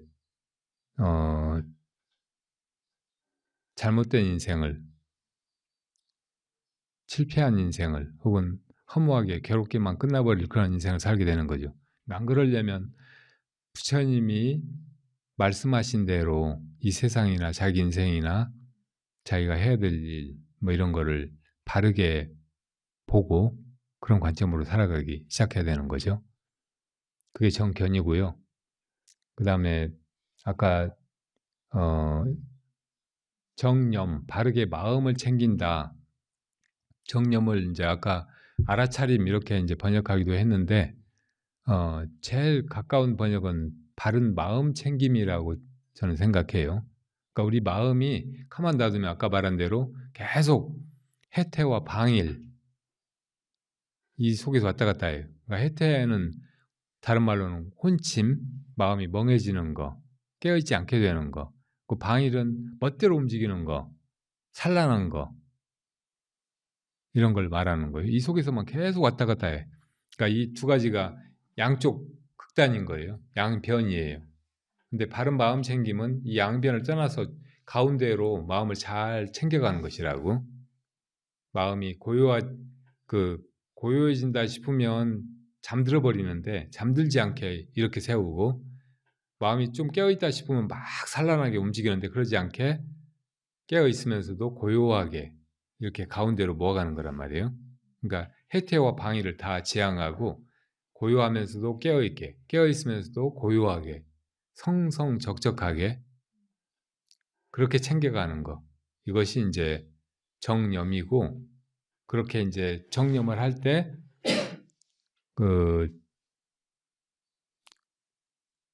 이제 좋은 방법이 대상을 정해가지고 그것만 딱 보는 거예요. 그러니까 대상 하나 정해가지고 그것만 보면 거기 집중이 제대로 이루어지고 보는 것은 깨어있음이 있어야 되잖아요. 반야가 있어야. 그러니까 그렇게 보고 있으면 보는 것만 놓치지 않으면 잠들지도 않게 되는 거예요. 거기 집중이 되니까 마음이 산란하지 않게 되고 그걸 잘 보고 있으니까 잠들지도 않게 되고 그렇게 해서 마음이 이제 양변에 떨어지지 않고 중도로 잘 챙겨져 가게 된다고. 그러니까 그렇게 마음을 챙길 때 관을 한다는 것은 어떤 대상, 그러니까 그냥 아무 대상이나 자기가 정하면 안 되고 부처님이 가르쳐 주신 사념처 혹은 염불, 진원 혹은 우리 하는 화두 이게 딱 정해가지고 이것만 보는 거예요. 화두 들 때는 이걸 말을 그냥 이먹고 하는 이 말을 보고 있는 게 아니고 이것을 심해가면 돼. 그럼 거기 이제 집중도 일어나고 깨어있음도 고도로 유지되어 가고 그러니까 거기에도 관이 이제 자연스럽게 들어 있다고 말할 수 있는 거예요. 정념의 마음 챙김을 바라는 것과 사념처에 관한 것 같은 것으로 이해될까요? 다를까요? 내 마음이 네, 정념에 바라보는 정념 공부의 그 제일 전형적인 방법으로 부처님이 초기 불교에서 가르치신 게 사념처관이라고. 정념은 마음 챙김이고, 그건 이제 초기 불교 어디에나 사성제 8정도 12연기 그 가르치면 계속 부처님이 반복해서 얘기를 하고 계시거든요. 근데 이 대념처경 여기와 염처 이 어디에다가 이렇게 딱 집중해가지고 염을 정념 마음 챙김을 해갈 것인가, 이걸 부처님이 설하실 때 그 네 가지가 대표적이라고, 신수신법 이 네 가지를 제시하신 것이라고. 그때 같은 걸 관하는 거예요. 그러니까 예를 들어 호흡을 관한다 그러면 호흡에 집중해가지고 그걸 관하는 것이라고. 호흡을 잘 보는 거예요. 그러니까 관하는 것이라고. 예, 같은 거예요. 그러니까. 근데 또 하나는 뭐였죠? 마지막에? 지금 같이 말씀해 주셨습니다. 아, 그래요? 예. 네. 근데 그래서 선생님 그 관까지는 이해됐고 아까 다시 한번 말씀해 주신 거 다시 한번 딱 보는데 그렇지만 관화선이라고 하지 않고 관하선이라는 좀더 깊이 예. 한자로는 다 볼관, 볼간, 볼견이잖아요. 견은 아까 말했듯이 이제 어떤 견해, 소견, 막 그런 의미로 약간 철학적이거나 혹은 세계나 인생이나 존재를 그냥 어떤 관점에서 보는 그런 말도 들어있어요. 견해는. 근데 보통은 그냥 이렇게 눈으로 보는 거, 이걸 견이라고 해요. 근데 관에는 이제 조금 다른 더 깊은 의미가 들어있어요. 인생관, 세계관, 가치관 이렇게. 그러니까 전체적으로 관망하는 그런 시야를 어떤 식으로 보는 그런 방식, 이런 거를 이제 관이라고 해요. 불교에서 이제 아까 무상관, 부정관 얘기를 얼핏 했는데, 이것도 이제 그런 관점에서 보는 거예요. 그렇다고 보는 거예요. 그러니까 이걸 볼 때도 이걸 그냥 볼 수도 있지만 이게 덧없는 것이라고, 결국은 사라져 버릴 것이라고 꿰뚫어 볼 수 있잖아요. 이렇게 보는 것을 관이라고 해요. 그러니까 결국은 없어져 버릴 것이라고 보는 것을 무상관이라고 한다고. 그러니까 이게 이 차 같은 거 이런 거 이제 깨끗한 거라고 우리가 마시잖아요. 근데 이걸 부정하게 보면 또 부정하게 보이거든요. 막 온갖 막 땅 더러운 거 막 미생물 막 그런 속에서 차나무가 자라가지고 그 이빨이 또 따가지고 뭐 세균이나 뭐 이런 게 먼지 같은 게 묻어 있을지 모르는데 그걸 우려가지고 또 이걸 좋다고 먹는 거, 이거 좋은 거 맞아요? 이렇게 보면 더럽다고 더럽다고 보는 거, 이게 부정관이에요. 우리 몸도 이렇게 어젯밤에 씻었고 또 뭐 그냥 별로 아직 먼지 묻고 막 그러지 않았으니까 이 정도면 깨끗하지 이렇게 생각할지 모르지만 잘 뜯어보면 더럽게 짝이 없다고. 근데 이렇게 더럽다는 관점으로 보면 이게 더러워 보이잖아요. 그렇게 보는 거를 부정관이라고 한다고. 그렇게 이제 어떤 틀을 가지고 그렇게 보는 거, 이런 걸 보통 관이라고 해. 그러니까 가치관 뭐 이런 것도 이 세상을 이제 참 더덥고 허무하다고 본다. 그러면 그 사람은 계속 그런 관점으로 세상을 보고 살게 됐잖아요. 근데 이게 아주 의미 있고 여러 가지 것을 해볼 수 있는 그런 가능성의 장이다 이렇게 생각하고 보면은 또 완전히 다르게 세상을 살게 된다고. 그러니까 그렇게 이제 그 가치관이 어떠냐에 따라서 세상 살면서 세상을 보는 관점, 또 살아가는 방식, 하게 되는 행동, 이런 게 다 달라지잖아요. 이런 게 관인 거예요. 관. 근데 이제 이 간자는 그냥 진짜 노골적으로 보는 거예요. 견이나 관에는 더 이제 깊은 폭넓은 의미가, 다중적인 의미가 있을 수 있는데 간은 그냥 보는 거 이렇게. 그러니까 화두를 본다 이 말은 무슨 말을 들었는데 이 무슨 말이야? 그 말이 탁 꽂혀가지고 시선이 딴 데로 안 가는 거예요. 그냥 그것만 보게 되는 것이라고. 이게 무슨 말이야? 이렇게 하고. 이게 간이라고. 주마간산 이런 말 들어봤죠? 말 타고서 산을 본다. 근데 그건 막 하도 빨리 지나가니까 산이 그냥 휙휙 지나가는 그런 모습으로만 보이지만 어떤 그냥 보긴 보는 거잖아요. 그냥 본다는 것을 그냥 그대로 이야기할 때 간자를 쓴다고.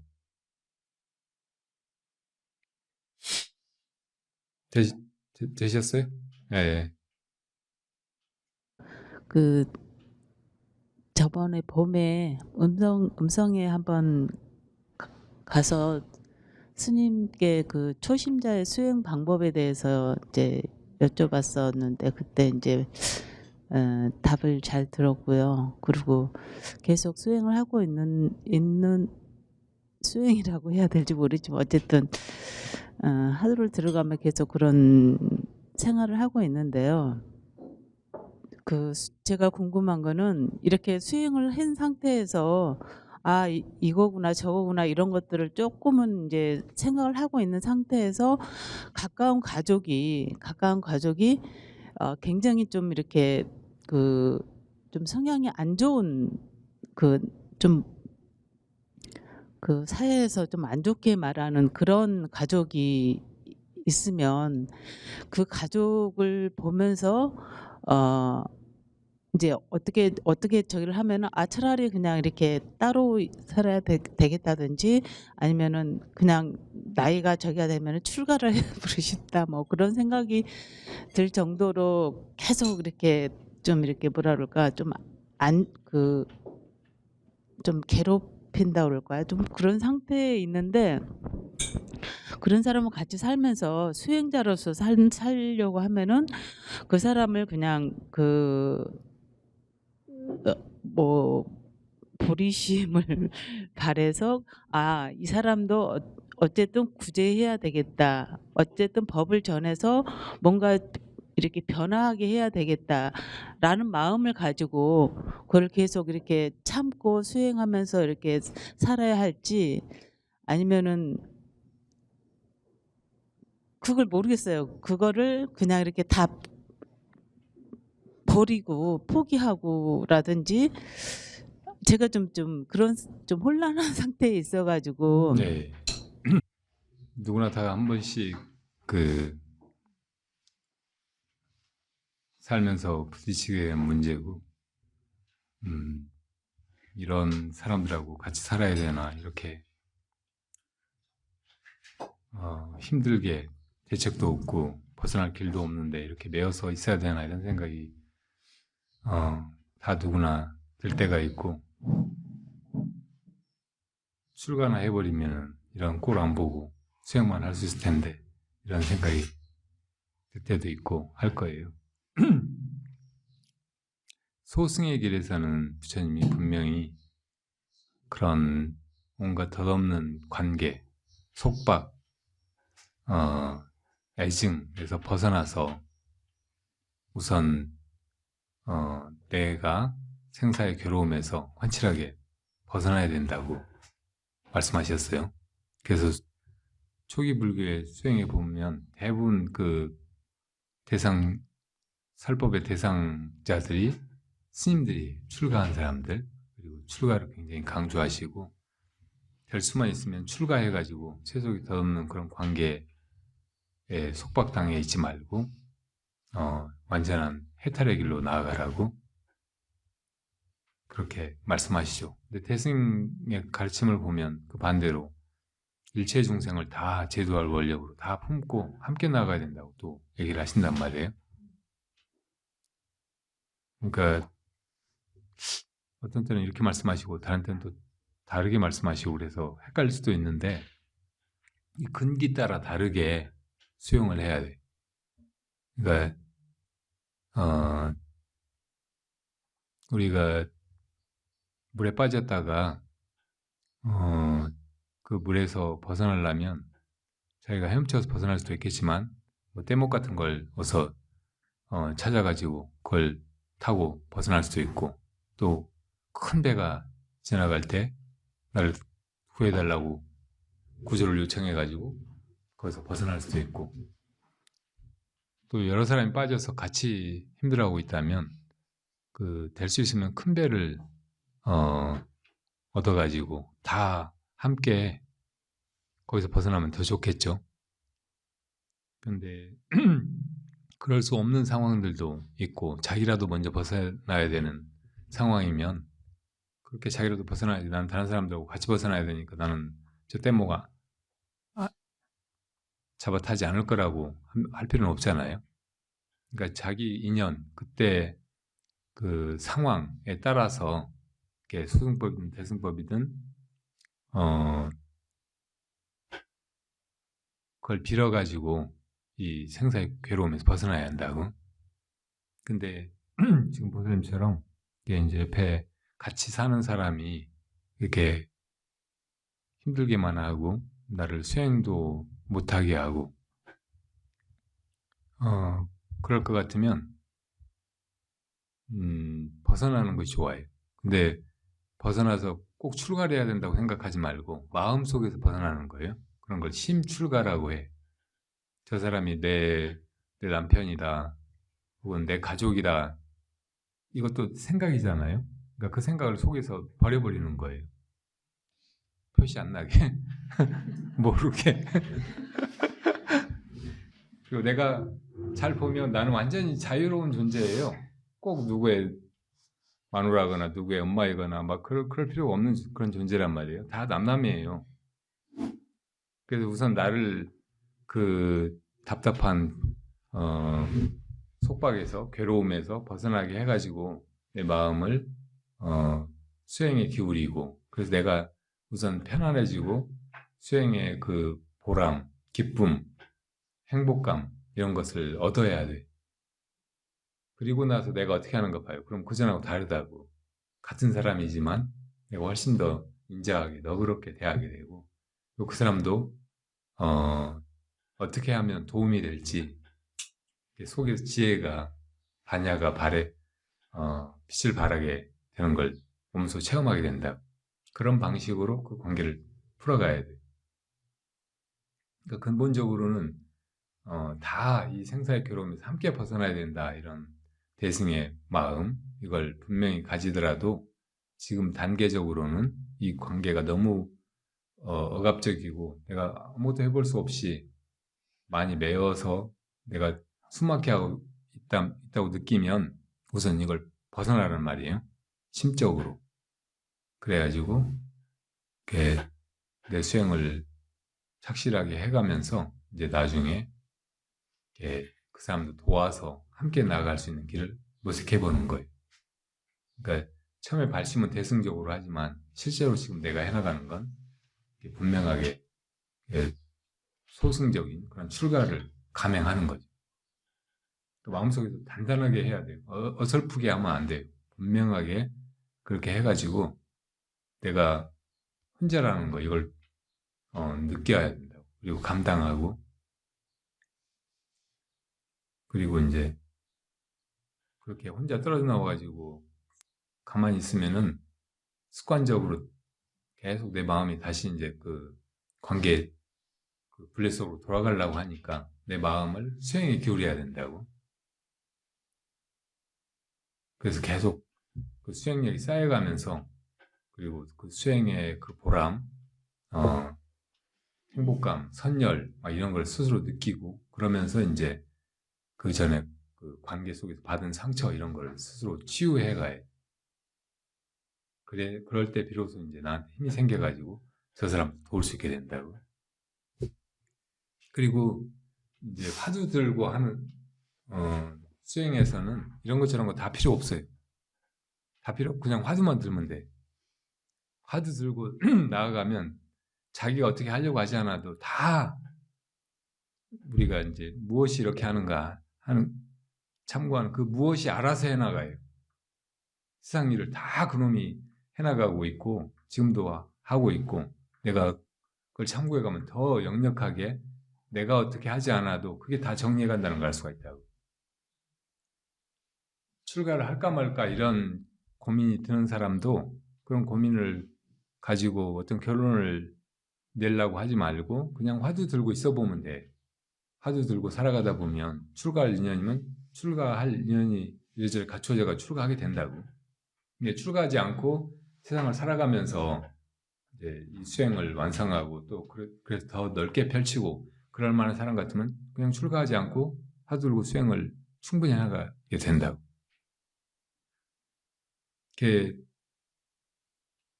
최상승의 수행의 장점, 특징이 뭐냐면 그 한 가지만 하면 된다는 거예요. 다른 거 다 필요 없어요. 부수적인 거, 준비 과정에서 해야 될 거, 뭐 이런 거 다 하지 않아도 그 속에 다 들어있어요. 원력이라든지 혹은 세속의 온갖 허접하고 고통스러운 것을 염리하는 거, 이런 게 다 들어가 있다고. 또 그런 것처럼 다 준비해가지고 결국은 내 마음을 어떻게 챙길까 이렇게 봐도 제일 좋은 방법은 화두 드는 거예요.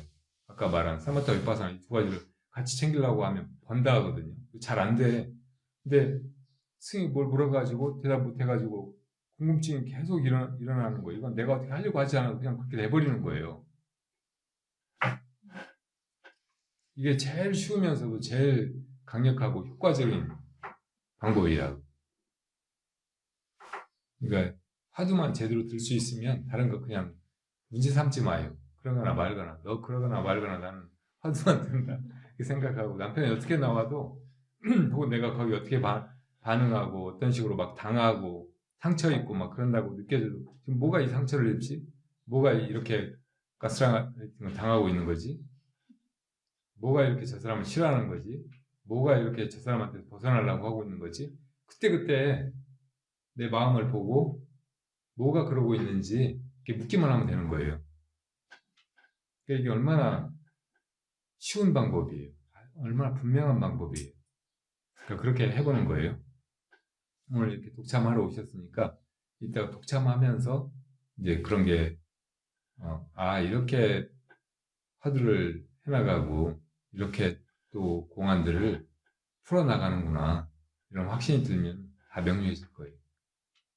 이목고라는 그런 화두는 대상이 없는 화두라고 스님께서 말씀을 하시고 저도 처음엔 이것이 이할 때 이것이 어떤 대상인 줄 알았거든요. 근데 그것이 아니고 대상이 아니라고 하시는데 그런 것 때문에 그거 주시는 건지. 그래서 대상이 없는 화두 그리고 대상이 있는 화두 그렇게 할 때 있는 화두를 참고를 하는 것이 더 그럼 더 빨리 깨달을 수 있는 건가 이런 의문도 들고 그렇습니다. 그러니까 어제 우리 본래 마음은 있다고도 없다고도 말할 수 없는 것, 중도적인 것이라고 얘기했잖아요. 근데 우리가 보통 있다고 하는 것은 대상적으로 드러난 것을 있다고 해요. 대상적으로 드러나지 않은 것을 없다고 하고, 대상이라는 건 이 시공간 속에 존재화된 것을 말하는 거예요. 어떤 때는 이제 우리 의식 안에 떠오른 거, 의식 안에 어떤 존재로 생각이나 혹은 개념으로 어떤 모양으로 떠오른 거, 그것을 대상이라고 말할 수 있죠. 그러니까 이 3차원의 시공간, 3, 4차원의 시공간이든 아니면 우리 의식 공간이든 어떤 존재로 드러난 거, 이것을 우리가 있다고 하고 그렇게 드러나지 않은 것은 없다고 한다고. 근데 이 마음 자체, 마음의 본체는 대상으로 드러나지 않은 거예요. 대상으로 드러나기 이전에 있어요. 그리고 그게 온갖 대상을 일으키는 주체예요. 그 대상을 일으키고 또 그것을 대상을 보고 듣고 이렇게 인식하는 주체라고. 근데 그 주체 자체는 절대 대상화되지 않는 존재라고. 그거를 이제 깨닫는 거예요. 부처님이 깨달으셨듯이. 그걸 깨닫고 보면 이 모든 대상이 다 거기서 나온 것이고 이 대상 자체도 사실은 본질은 그것이라고 말할 수가 있어. 이걸 이제 제일 쉽게 비유해서 꿈을 이야기하는데, 꿈꾸는 마음이 있을 거 아니에요? 근데 그 마음이 온갖 대상을 만들어낸다고. 꿈을 뭐 꿈속의 세계, 꿈속의 사람, 꿈속의 물건, 이 모든 걸 다 만들어가지고 이런저런 사건을 벌이잖아요.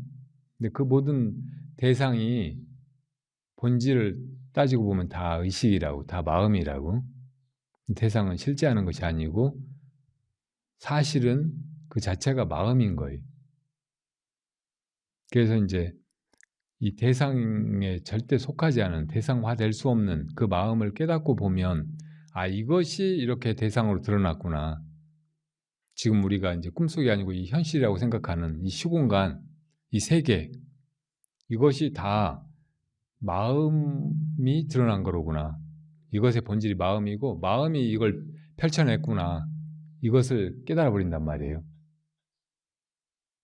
그러니까 이 깨달음을 한마디로 말하자면 일체가 다 마음이 만든 거로구나. 일체 유심조로구나. 일체가 다 꿈이로구나. 일체가 다 마음이로구나. 이런 말이라고. 그러니까 이 말을 가지고도 또 이제 이러쿵저러쿵 막 말할 수가 있어요. 근데 핵심은 그 부처님이 이르신 그 깨달음에 이르는 거고, 이 대상을 떠나서 대상이 다 그 본질이 마음이라는 것을 깨달아 버리는 데 있다고. 그래서 이제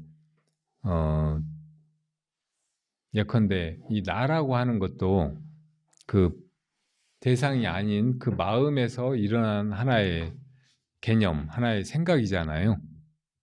그래서 이제 이 나가 어디서 왔는가, 이 나가 무엇인가 이렇게 묻다가도 그것의 본질인 마음이 깨달아질 수가 있어요. 이제 그래서 이제 나가 어디서 왔는가, 나가 누구인가 뭐 이런 것도 화두가 될 수 있는 거죠. 근데 이제 그렇게 깨달은 부처님, 이게 누굽니까? 그게 무엇입니까? 이렇게 물었는데 삼석은, 이 옷에 입는 삼배의 석은이다. 이렇게 운문선사인가? 그 선사가 그렇게 얘기를 했다고, 대답을 했다고. 이게 무슨 말일까요?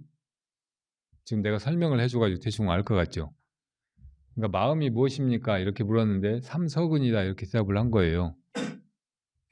내가 이야기한 것을 쭉 잘 따라왔다면 이 말이 아주 엉뚱한 말이나 납득이 안 가는 그런 말은 아니라고, 틀린 말이 아니에요. 마음이 무엇입니까? 마이크다. 마음이 무엇입니까? 차 한 잔이다. 이렇게 말하는 게 뭐가 이상해요? 다 이 마음속의 일이고 마음이 이렇게 드러난 거잖아요. 무엇이 부처입니까? 말은 똥막대기다. 무엇이 부처님이 깨달아서 쭉 전해와서 달마스님이 동쪽으로 가져오신 것입니까? 뜰 앞에 잣나무다. 이런 말이 하나도 이상하지가 않다고. 그러니까 이렇게 이제 어떤 대상으로 마음을 물었는데 어떤 대상으로 그걸 답한 그런 공안들을 우리가 참고해도 같은 깨달음에 이르는 거예요. 마른 똥막대기라고, 뜰 앞에 잣나무라고, 삼석은이라고, 그런 말을 들으면 보통 이제 논리적인 사고라든지 언어의 용법에 절어서 살아온 사람들은 이 말이 납득이 안 가. 그리고 이게 무슨 말이지? 하는 이 의심이 바로 일어난다고. 이 의심이 깊어지고 깊어지면 나중에 의심뿐인 상태가 돼. 의심뿐인 상태가 바로 아무것도 없고 마음 자체로 있으면서 완전히 깨어 있어 가지고 그 마음이 아, 이런 거구나 하고 깨달을 수 있는 상태인 거예요. 의심뿐인 상태가. 의심밖에 없고 아무 대상이 없는 거예요. 그 상태가 바로 마음이라고. 마음 그 자체라고. 그러니까 마른 똥막대기 혹은 뜰 앞에 잣나무 혹은 삼석은 이런 공안을 가지고 들어가도 똑같은 깨달음에 이르는 거예요. 그게 바로 이 먹고 할 때 이것을 깨닫는 거죠. 근데 우리는 이제 그동안 계속 이 마음을 바깥에 대상 세계에 팔면서 그것들을 분별하고 살아온 거예요. 살면서 하는 일이 계속 그렇게 마음을 밖에 두고 이것은 이거 저것은 저거 다 따로따로 다른 존재들인 것처럼 알고 이게 근본이 다 하나의 마음이라는 것은 까맣게 잊어버리고 그게 분별하고 산 거라고. 근데 여기 너무 익숙해가지고 이것을 보라고 하면 이거 보이지도 않는 이것을 어떻게 보라고 하느냐고. 이게 뭐 있지도 않은 건데 이걸 어떻게 뭐 의심을 하고 뭐 깨닫고 하느냐고. 그걸 너무 난감해하는 거예요. 그러니까 이목구가 어렵다고 하는 것이라고. 그래서 이제 대상에 너무 팔리던 그런 마음의 그 성향, 이걸 조금 이용하기 위해서 좀 둘러서 마른 똥막대기다, 뜰 앞에 잣나무다, 삼석은이다, 이렇게 한 공안을 가지고 참고를 하는 경우도 많이 있는 거예요. 계속 대상이 팔리고 분별하고 하는 마음을 끊는 거, 이것이 부처님과 깨달은 스승들이 제일 골몰하고 어떻게 이걸 끊어줄까 하고 항상 그 연구하는 것이라고.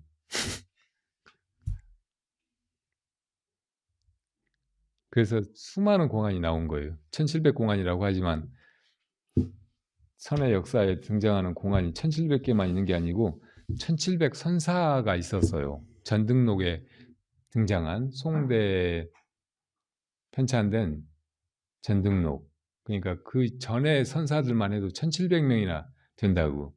근데 그 1700선사들이 제자들이 와서 한두 가지 물었겠어요? 그 물어보는 말마다 또 다르게 대답을 했으니까 공안이 얼마나 많아. 그리고 그 이후의 선사들은 또 얼마나 많아요. 그러니까 이렇게 많은 공안들을 다 따로따로 그거를 이리저리 헤아려가지고 풀려고 하면 끝이 없죠. 그리고 그렇게 풀어도 아무 의미가 없어요. 이건 다 깨달음을 위해서 던진 미끼 같은 것이라고. 그래서 그걸 의심하는 거, 그 미끼를 물어야 잡혀 죽지. 그러니까 어쨌든 그 어떤 공안에든 딱 자기가 걸리면 그거 가지고 쭉 들어가면 된다고. 근데 요즘 사람들은 아는 거, 대상세계 이런 데에 대한 그 천착이 너무 심해가지고 마음이 그런 쪽으로 흘러가는 경향이 너무 강해가지고 근본을 묻는 질문에는 진짜 잘 들어오지를 못해요. 그렇게 화두를 물어도 그거 가지고 또 따지고 또 질문하고 또 질문하고 계속 그러니까 이제 스승이 제자한테 그냥 입씨름을 하게 된다고. 그전에는 말도 안 되는 소리 하면 막 두드려 패고 쫓아내고 그랬는데 이제 그러면 막 폭행죄로 고소하고 하니까 그래서 참 고민이에요. 어떻게 그러니까 제발 이런 거구나 하고 알아차리고 그냥 화두만 들 줄 알아야 돼.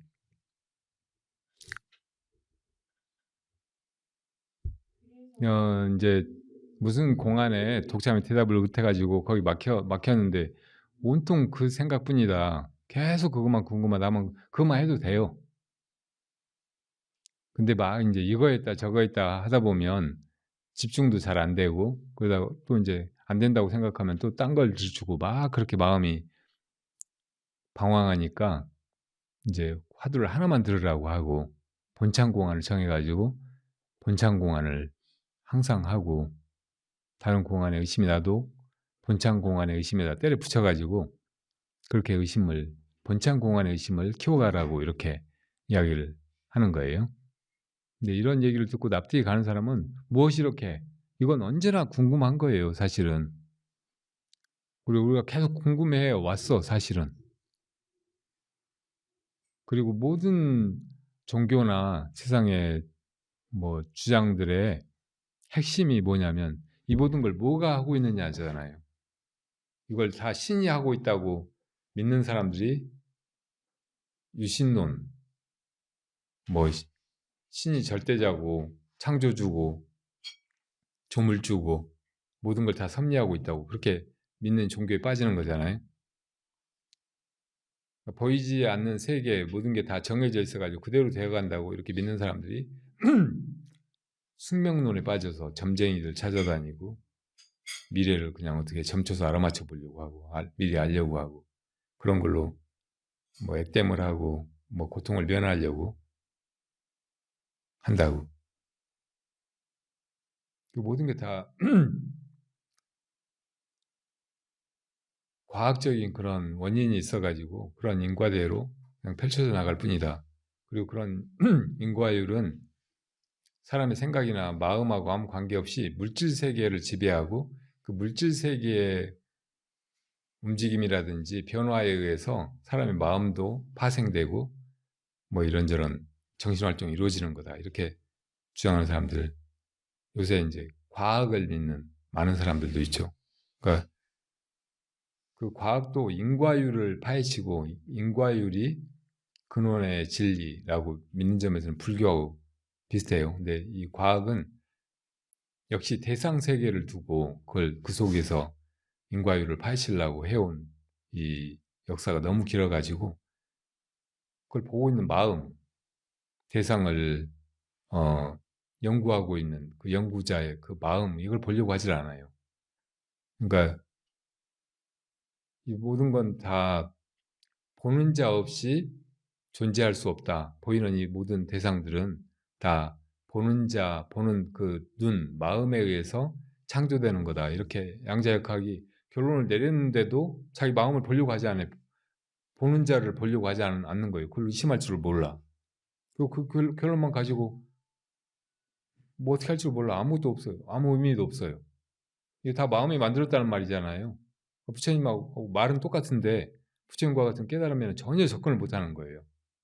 그러니까 이런 과학주의, 과학 만능주의에도 그런 엄청난 함정이 있다고, 한계가 있어요. 그러니까 그런데 이래저래 빠져들면 안 돼. 계속 그렇게 빠져들면 부처님 말씀하신 그 열반의 길로는 절대 나아가보지를 못한다고. 그러니까 열반의 길로 제일 빨리 나아가는 방법을 부처님이 바로 가르치신 것이 연꽃 들어보인 거라고. 이 연꽃 들어보인 것은 선종의 기록에 나오는 게 아니에요. 초기 경전에 나오는 얘기라고. 부처님 그렇게 분명히 하신 거예요. 그러니까. 그리고 그때 마가섭이 깨달았다고. 마가섭은 그전에는 사리불 목건년이 상수제자로 여겨졌거든요. 근데 그 두 뛰어난 제자가 먼저 열반에 들고 나중에 이제 부처님의 가장 높은 법을 그대로 이어받아서 1250명의 아라한보다 더 상수가 돼가지고 교단을 이끌었던 사람이 마가섭이잖아요. 그러니까 마가섭이 그렇게 깨달은 거는 연꽃을 보이셨을 때인 거예요. 그리고 나중에 부처님이 열반에 드셔가지고도 마가섭에게 두 발을 내어 보이셨잖아요. 그전에는 또 다자탑 앞에서 부처님이 설법하시다가 마가섭이 뒤늦게 왔는데 앞에 나오라고 해가지고 부처님 자리를 펼쳐가지고 거기 옆에 나란히 앉게 하셨다고. 부처님하고 똑같다고 부처님이 살아생전에 분명히 증명을 하신 거예요. 그게 암경에 나오는 얘기들이야. 왜 마가섭이 무슨 특권으로 다 똑같은 나란히인데 마가섭만 그렇게 됐겠냐고. 연꽃으로 보신 소식을 바로 깨달아서 그러신 거라고.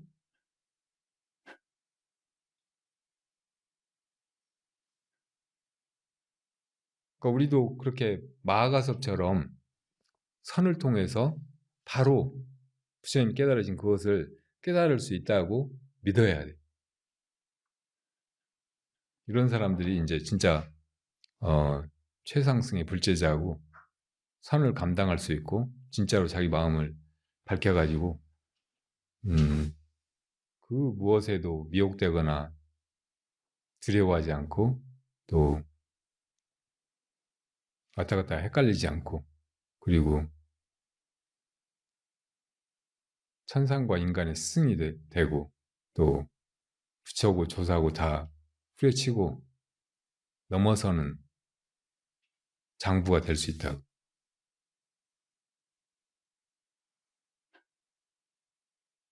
그런데 이제 네, 또 그런데 수련회 오면은 팀 독찬이라는 걸 해가지고 공안 인터뷰.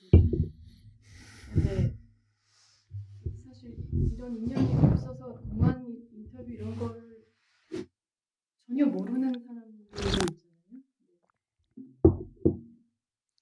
사람이 살다 보면 자기가 어느 때 나는 누군가 이런 의문도 불현듯 들면서 뭐가 이걸 이렇게 하는가라는 그런 질문에 스스로도 갈 수 있거든요. 네. 근데 스님이 계속 그런 걸 말씀하시는데 그냥 자기가 찾아서 또는 그 이야기를 듣고 이것이 이렇게 하는가를 하는 그것만 그러니까 공안이라는 걸 모르고 그렇게 하는 것과 그다음에 그것도 알고 공안 인터뷰를 통해서 그렇게 또 점검을 받고 하는 것과의 차이점이 있다는 소승의 깨달음을 잃은 사람들 중에도 부처님의 가르침을 듣고 부처님이 가르쳐 주신 수행법대로 해서 삼법인을 깨달은 아라한들도 있고 불법을 전혀 모르고 부처님을 만나지 않았는데도 혼자 이 세상의 진리를 찾다가 아 이게 다 연멜의 관계에 있구나. 다 사실은 무하고 인연뿐이로구나 이렇게 깨달은 영각이 있어요. 영각 아라한이. 그리고 불법을 깨달은 사람들 중에서도 이제 스승을 만나가지고 스승이 가르쳐주는 대로 수행을 해가지고 그렇게 깨달은 분들도 있는데 혼자 막 이러저러 하다가 깨달은 분들도 있어요. 그렇게 하다가 불법을 깨닫고 이제 부처님과 조사가 깨달은 최상승의 불법을 통달한 사람이 더러 있는 거예요.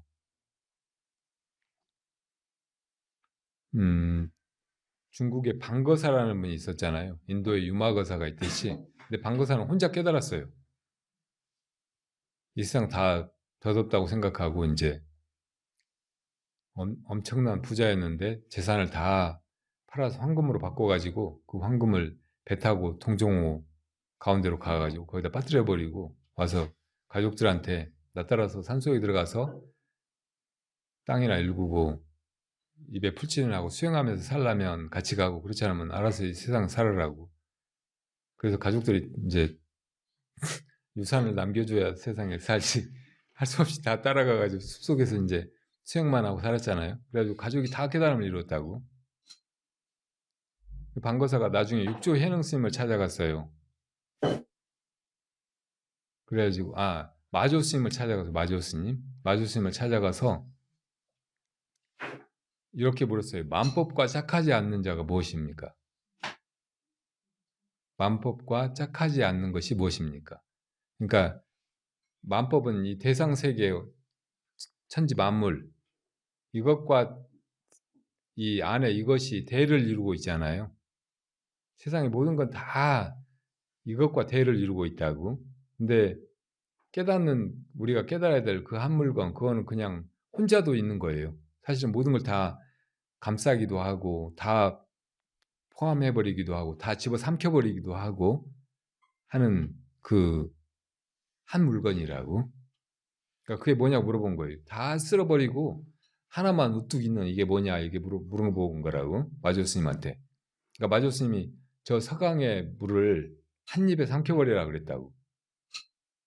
물을 다 한 입에 다 삼켜버릴 정도면 이 우주라고 해도 다 삼켜버리고 천지 만물 다 그 속에 들어가서 없어져 버리는 거잖아요. 그러니까 이 방거사가 자기가 이미 다 한 거잖아요. 그러니까 이미 삼켜버렸습니다 그랬어요. 그러니까 맞으십니다. 나도 다 설에 마쳤다. 나도 대답 다 했다. 그리고 그냥 문답이 끝나버린 거예요. 그리고 바로 인정받은 거라고. 근데 이 방거사는 육조 스님을 만나가지고 깨달은 게 아니고 그 전에 깨달아버린 거라고 혼자. 그런 사람도 있어요. 근데 그런 사람도 반드시 스승을 찾아가가지고 인가를 받게 돼 있어. 법계의 이치가 그래요. 어제 그 부모님이 나 낳아주실 때 이렇게 이미 지어주신 해탈복이 있다. 그러니까 이 몸뚱이가 해탈복이다. 이렇게 말했던 스님이 있었잖아요. 그 스님도 그냥 그렇게 살다가 죽을 수 있는데 이 운거도웅이라고 하는 산사가 가사를 지어서 보낸다고 그런 인연이 생기는 거예요. 근데 이 사람이 정신 있는 사람이고 이제 조금이라도 그런 분이 있었으면 찾아와서 여쭙는다고. 이 해탈복이 있기 전에 뭘 입었느냐 이렇게 물어보면 그 대답을 못했다. 그러면 자기가 와서 이제 묻고 또 그걸 참고해서 깨쳐야 된다고. 근데 이게 이제 그런 인연이 부족하니까 거기서 끝나버리잖아요. 그러니까 이런 사람이 불법에 이 법등을 이은 그 마음을 완전히 밝힌 그런 조사가 되지 못하는 거죠. 근데 그렇게 할 만한 사람은 다 인연이 그런 기회가 온다고. 그러니까 설령 불법을 모르고 혼자 내가 어디서 왔지? 그럼 뭐가 이렇게 하고 있지? 이게 궁금해가지고 막 이렇게 하다가 깨쳤다. 그런 사람도 반드시 와서 인가를 받아야 돼. 그리고 점검을 받아야 돼. 그게 제대로 깨달은 것이 아니고 그전에 아무것도 안 보이다가 이렇게 뭐가 좀 보여서 흐릿하게 뭐가 있는 것인지 없는 것인지 이런 정도가 분간이 되는데 나 눈 떴다고 할 수도 있잖아요. 그러면 그 눈이 온전해지기 위해서 또 이제 승의 탁마를 받아야 되니까 가서 또 점검을 받고 어떤 때는 또 새로 공안을 받아가지고 그걸 뚫어내야 된다는 말이죠. 그러니까 어떻게든 훈련이 있어야 이제 그런 스승들 만나게 되고 또 그런 스승의 교화 안에서 눈길, 안목 안에서 자기 수행을 해서 뭔가 이루게 되고 또 그렇게 이룬 것이 바른 것인지 바르지 않은 것인지 중간적인 것인지 구경의 것인지 이걸 확인을 받게 된다고. 그렇게 하는 게 제일 중요한 거예요, 사실은. 이 세상에서도 사실은 불법을 모르고 살아가는 사람들이 얼마나 많아요. 이 사람들이 진짜 불행한 거라고. 어떤 식으로 막 출세하고 이름을 날리고 막 자기 스스로 만족하고 막 이러쿵저러쿵 해도 불법을 모르는 사람은 일단 불법을 아는 사람보다 진짜 불행한 사람들이고 복이 없는 사람들이에요. 그런 말 들어보셨을 거예요. 히말라야를 본 사람과 보지 않은 사람, 이 세상에는 두 종류밖에 없다.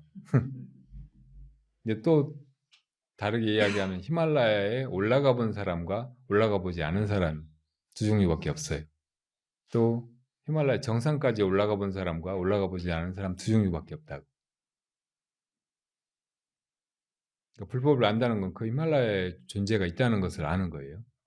그리고 정말로 깨닫는다는 것은 히말라야의 정상을 향해서 올라가 보고 그리고 그 정상에 서보는 일이라고. 그러려면 이 불법의 존재를 먼저 알아야 돼. 인연이 없으면 그것도 모르고 그냥 세상 사는 거예요.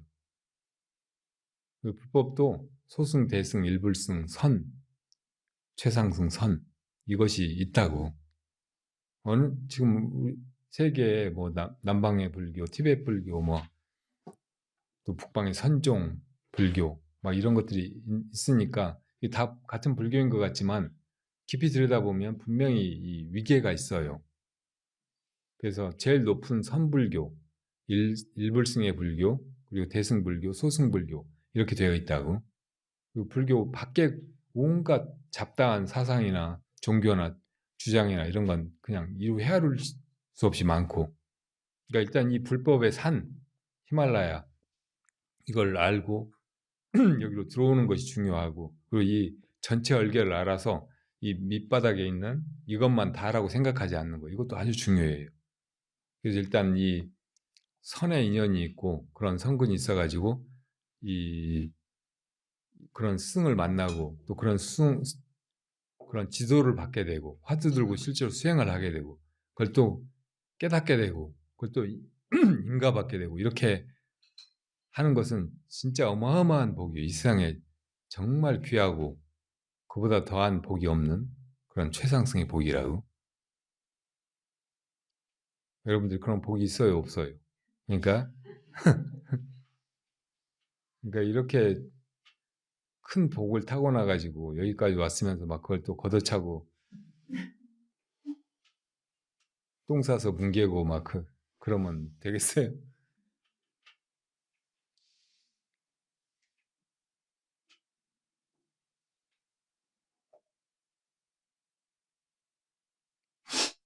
어떤 사람들은 이제 선불교가 최상승이고 다른 불교를 이제 그만 못한 것이라고 이렇게 이야기를 하면 너무 이렇게 오만한 말, 독선적인 말이라고 이렇게 생각할 수도 있어요. 그런 사람들도 많이 있죠.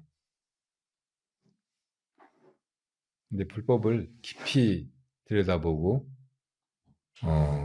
안목을 가지고 들여다보고 또 자기가 증험을 해서 이렇게 생긴 반야의 눈으로 들여다보고 그러면은 이 말이 완전히 믿어지고 그렇게밖에 말할 수 없다는 것을 납득한다고. 부처님 천상천하 유아독존 이렇게 말씀하셨을 때도 이제 부처님이 그냥 오만하게 당신만 최고다 이렇게 말씀하신 것은 좀 지나치다. 그러니까 아마 누구나 다 자기가 최고다, 자기가 가장 귀한 존재다 이런 말씀을 하셨을 것이다 이렇게 해석하는 사람들도 있잖아요. 이건 바른 해석이 아니에요. 진짜 부처님이 천상천하의 가장 위대한 존재여서 그렇게 있는 그대로 말씀하신 거예요. 그걸 어떻게 무슨 겸손을 떤다고 거짓말을 하겠어요? 불법이 그런 것이라고. 선이 그런 거예요. 내가 뭐 불제자니까 스님이니까 막 불교를 과장해서 자랑하고 다른 종교를 폄하하고 막 그러는 게 아니고 실제로 그러니까 그렇게 있는 그대로 얘기하는 것 뿐이라고요.